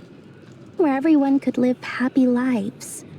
It was something I looked into, but after discussing things with the Dendro Archon, I decided on a more effective strategy. The tech people handled the tech, and Moneybags provided the Mora. It just made the most sense. It's a pity that so few people know the truth about you. Everyone says that you view everything in terms of Mora, and all you care about is growing your own wealth. So, what's the problem with that? Everyone wants to be rich. It's human nature. So yes, I love Mora, and it's nothing to be ashamed of. But surely you have dreams of your own beyond just making Mora. You don't get it, do you? My dream is to invest in other people's dreams. And, you know, make a nice little slice for myself along the way. Just thinking about it makes me happy. That sweet, sweet sound of Mora. Thank you. For the device? And the pendant. Oh, that. I was just returning a favor. Don't worry about it. Seems like we've both been away from home for a very long time. Yeah. So long that I barely remember what my family even looked like. That would be your mother, father, and sister? Yeah, though it's been years since my sister passed away. It's not like I want to forget them, obviously, but memory can be even more ruthless than the most calculating business person. Beyond a certain point, if something isn't helping you, it just gets rid of it. My sister can't help me now. Slowly but surely, her face is fading from my mind's eye. It's become a vague impression. Not everything will fade. When loved ones pass away, the beautiful memories are the ones that last the longest. Yeah, that's true. If you ask me, that's the one silver lining in all of it. Well, that, plus, I'm sure that life is much better now than it was back then. Oh, absolutely. I have tons of Mora, a big beautiful house, business is booming, and I'm as happy as can be. You've got a lot going for you too. Boss of the Curatorium of Secrets? I'm sure there's plenty of Mora to be made in that line of work. I appreciate the vote of confidence.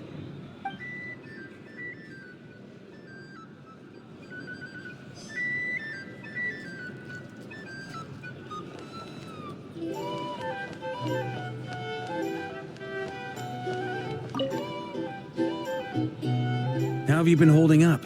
Any adverse reactions? If you start to take a turn for the worse, make sure you tell me right away. You don't need to worry about me, Grandmaster. I'm fine. I mean, I barely did anything, so... What? You're too humble, young man. You played an indispensable role in the battle for Nod-Krai. We can't thank you enough for your support. Sometimes, when people praise you, it's because you deserve it. The best thing is to accept it calmly and with grace. It's important to learn how to respond to words of admiration. Let's do a quick demonstration. Albedo, that was an incredible feat of alchemy. The pressure was on, but you worked flawlessly at lightning speed to get the job done. Thank you. I can't take all the credit, though. Durin played a big part in forming the alchemical array. See? Did you catch that? A masterclass in how to take a compliment. Okay, yeah. I did work pretty hard to help prepare for the battle. No point denying that. Hey, you guys! Hey, look who's bounced back. Looking good, traveler. Seems like you've recovered. You won't need to take any more medication. Can I get you a drink? Huh? You know how to order at a bar now? You've sure learned a lot recently. Handling a drinks order is ridiculously simple compared to alchemy. Don't worry, I'll blend into society yet. Paimon believes it. You're clearly a fast learner, just like your brother. To be totally honest, though, Paimon didn't quite follow all the details when you first explained the plan to us.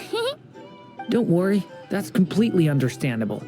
Unless you're a student of alchemy, it's hard to grasp the principle and how the process works. To put it in the simplest terms, we saw how our enemy stole the power of Kuvaki. And that gave us the idea of stealing his power to turn it against him. When facing an enemy you have no hope of defeating, it's best not to engage them in battle. So, instead of looking for a way to overpower him, we decided to help Columbina get strong enough to at least stand up to him in a fight. For this to work, we had to analyze his modes of attack, confirm who his main target was, and make sure that he wouldn't go beyond the range of the alchemical array. For added security, we prepared a total of 4 arrays. But to mitigate the impact of the battle, we identified one location in particular as the ideal spot, which is where the confrontation took place. The alchemical array absorbed his abyssal power. Then Durin processed it to render it usable by Columbina. That power enabled her to do what would otherwise have been nigh on impossible. What surprised me was that Dainsleif actually agreed to join us. Given his history with Rerir, he had every right to sit this one out. But we're extremely grateful for the decision he made. It must have been a painful choice to make. But I'm sure that making a decision was far better for him than staying in limbo. Absolutely. He was torn between 2 paths, but in the end, he made his choice and stuck to it resolutely. He doesn't strike me as the sort of person who'd stay trapped. Anyway, however you cut it, everyone gave a stellar performance. And now, it's time...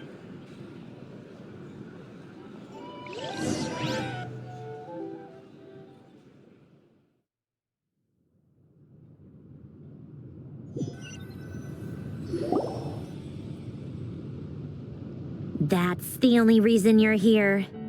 Yes. I've thought a lot about it, and I've realized that you, me, and Arlecchino should be friends.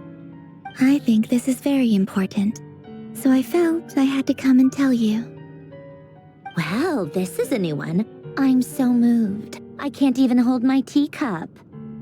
If that's all, you can leave now. Do you not want to be friends with me? Or is it that you prefer being co-workers? What is this, Columbina?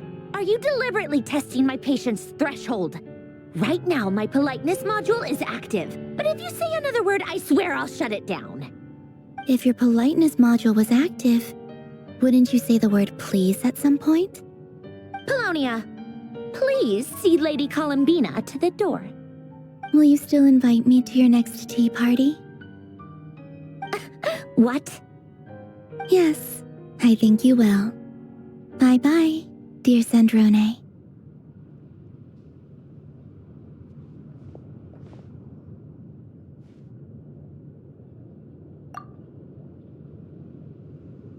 Last time, the Wild Hunt escorted you out. Would you rather I handled it myself this time? We just wanted to, see how you were doing now that it's all over. Why? Out of concern for my safety? I hope you didn't seriously think that the Rayhir of Solnari would be able to lay so much as a finger upon me, given how prepared I was. Mostly because you kind of helped us out, so we just wanted to check you were okay. Looks like all your robots are fixed, huh? Oh, don't you worry about that. Tea time is already a write-off. The visitor before you managed to kill my appetite. If you're in the mood for tea, go ahead and help yourself. Otherwise, it's going to waste. My coasters are still missing in action, though. Use this notebook instead. Whoa! Pretty hefty notebook. Look at all those calculations. You can ignore those. They're just dumb scribblings. I doodle and write in my free time. Sometimes I remember the distant dreamlike past. Sometimes I imagine the far-flung future. And other times, I grit my teeth and note down all the crazy nonsense going on in the present. Some people do the crosswords in the newspaper. This is my equivalent of that. Trying to predict the future is like daydreaming, and writing about the present just makes me furious.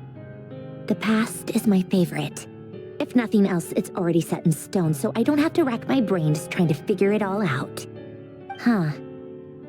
Although, having said that, the only vaguely interesting memory in my past is probably that guy they call Lord Artificer. Who else? Pretty much all the mecha and Fontaine are his personal handiwork. Wait, are you saying you know him? Like, personally? As a friend? I mean, I guess we were friendly enough. Yep. In fact, I'm probably the only normal person left who knew him at all. We used to chat occasionally back when he was still around. Before he passed away, he asked me to destroy all his manuscripts. I honored his request, but I did read through everything first before destroying them. I mean, I couldn't let the genius of Lord Artificer Alain Guillotin disappear like that. It would have been such a waste. So, that's where the formulas in your notebook are from? I just told you. Those are my equivalent of crossword puzzles. They're just dumb formulas that I solve for fun when I'm bored. Alain's work was like epic poetry. The formulas in my notebook are just silly little riddles in comparison. Not that there's anything bad about them. I mean, at least, solving those riddles isn't going to hurt anyone. Except me, 'cause I lose a few brain cells in the process. Anyway, while we're on the topic, I might as well tell you about what happened to him and his friends. Alain Guillotin had two close buddies, Renee and Jacob. They spent their childhood years together in the Narzissenkreuz Institute. They were all quite competitive, so there was some rivalry between them, but it was a friendly rivalry. But beneath the friendship and the rivalry ran something deeper, a sense of nostalgia for the past. Unfortunately, childhood would end, The prophecy would come true, the apocalypse would arrive, and the future would never be. A mad dream that would normally only capture the minds of lunatics began to take root in their hearts. A dream of saving the world. And if Renee and Alain had been people of lesser wits, that dream would probably have ended up as something for them to joke about in their older years. But alas, they were some of the sharpest minds around. They nurtured that dream with the full power of their intellect, and it grew into something that ate away at their souls. The first of them to fall under its spell was Renee. Against Alain's wishes, he persisted in experimenting on a mutual friend of theirs to try and save their life. Alain did not approve and parted ways with Renee. It's complicated. Alain wanted to believe that Renee only did what he did for the sake of their friendship. But when he told me about what happened, I could tell he still had some suspicions about Renee's motives.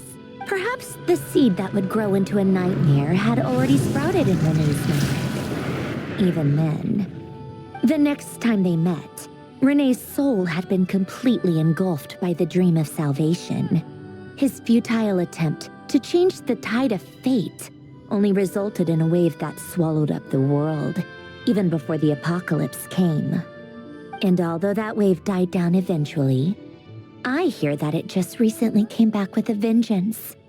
As I understand, Renee wanted to live out his dream of salvation once more. But I'm told that the attempted resurgence finally died out for good. At long last, Renee awoke from his deluded dream. Though of course by then it was far too late. What do you think of Renee? Do you admire his transcendent genius? His view that any price was worth paying to achieve the lofty goal of saving the world? Or do you despise him? Dismiss him as an evil madman who wrought havoc on the lives of everyone around him? Same difference, really. Just a matter of perspective. What a cop-out.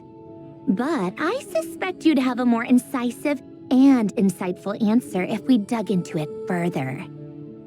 I don't like fanatics who give up their whole lives for their ideology. Nor do I like fools who let their delusions take control. Maybe I could understand if Renee had just been an ordinary person. But he had a sage-like intellect. And still managed to get himself lost in the labyrinth of his own desires. Anyway, that's enough about Renee. Now, moving on to Alain Guillotin, the Lord Artificer. He managed to put a stop to the first storm whipped up by Renee. But after that, Alain lost his friends and family. To his credit, I suppose, the loss of his family and friends was purely a tragic accident. It's not like Alain sacrificed them for his cause or anything. After that, the only thing supporting his work was the same dream that had dragged his closest friend down to the abyss. But although the desire to save Fontaine drove him to found the Fontaine Research Institute, Alain continued to reject any form of transcendental knowledge or power. He was suspicious and fearful of it, having seen the way it had affected his closest friend. I think that formulas and machines derived solely from human intellect were the only thing that gave him a sense of spiritual comfort. Yet Alain's intellect was simply too great. It barely left him space to breathe in his lifetime. Once he realized that the end of his life was approaching, he finally accepted the truth. The Nod-Krai Institute needed someone, and a human being, to see its story through to the end. He quit working on his formulas, trading them in for the fairy tales that had played such a formative role in his childhood, but which he barely touched in his adult life. He told me that the director of the Nod-Krai Institute used to read those fairy tales to the children as bedtime stories. Apparently, they worked wonders at sending kids off to sleep. I think that all he wanted at that time in his life was to be able to sleep deeply without being plagued by depression. By that point, nothing else really mattered. At the very end, he laid down to rest in the ruins of the former Nod-Krai Institute orphanage. while the Fontaine Research Institute he had founded continued tirelessly with its work. Many years after that, tensions over competing dreams would once again cause a rift, this time between members of the Fontaine Research Institute. But the actions of those fools had nothing at all to do with Alain. And that is the story of two people from the Nazi-Kreuz Institute who both wanted to save the world. One went all in on his fantasy of salvation without ever looking back, and ended up calmly sinking to the bottom of the deepest sea. The other sought desperately to burn bright in his life, even though he wasn't sure where he was going. I do sometimes wonder, why is it that people like them have such grand hopes of saving the world? Even the grandest tree starts as a tiny seed.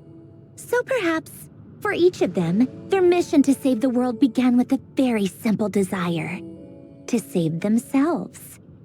They were young children with friends and family who mattered to them, desires to explore the meaning of life, ambitions to have a successful career. They didn't want to see all of that taken away in one fell swoop. Or maybe they just wanted to find something to anchor themselves within the chaos, to stop them getting quietly swept away by the storms of life. But instead, the search for their own salvation took them down the rocky road laid out by fate.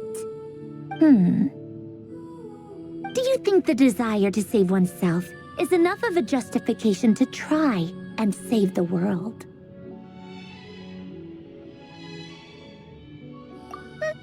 The way you said that sounded just like Alain. I asked him the same question back when he was in his prime, putting all of his energy into his work. He gave the exact same answer as you did. No elaboration, just a quick short answer before getting right back to his work. He was always that way. All right, tea time's over. I owe Arlecchino a favor for telling me these stories. I'll have to bring a whole sack of gifts the next time I visit the House of the Hearth. I'm gonna go tinker with Polonia now. You guys can do whatever you want, as long as it doesn't involve interrupting me. Polonia, exit hibernation mode. Begin diagnostics.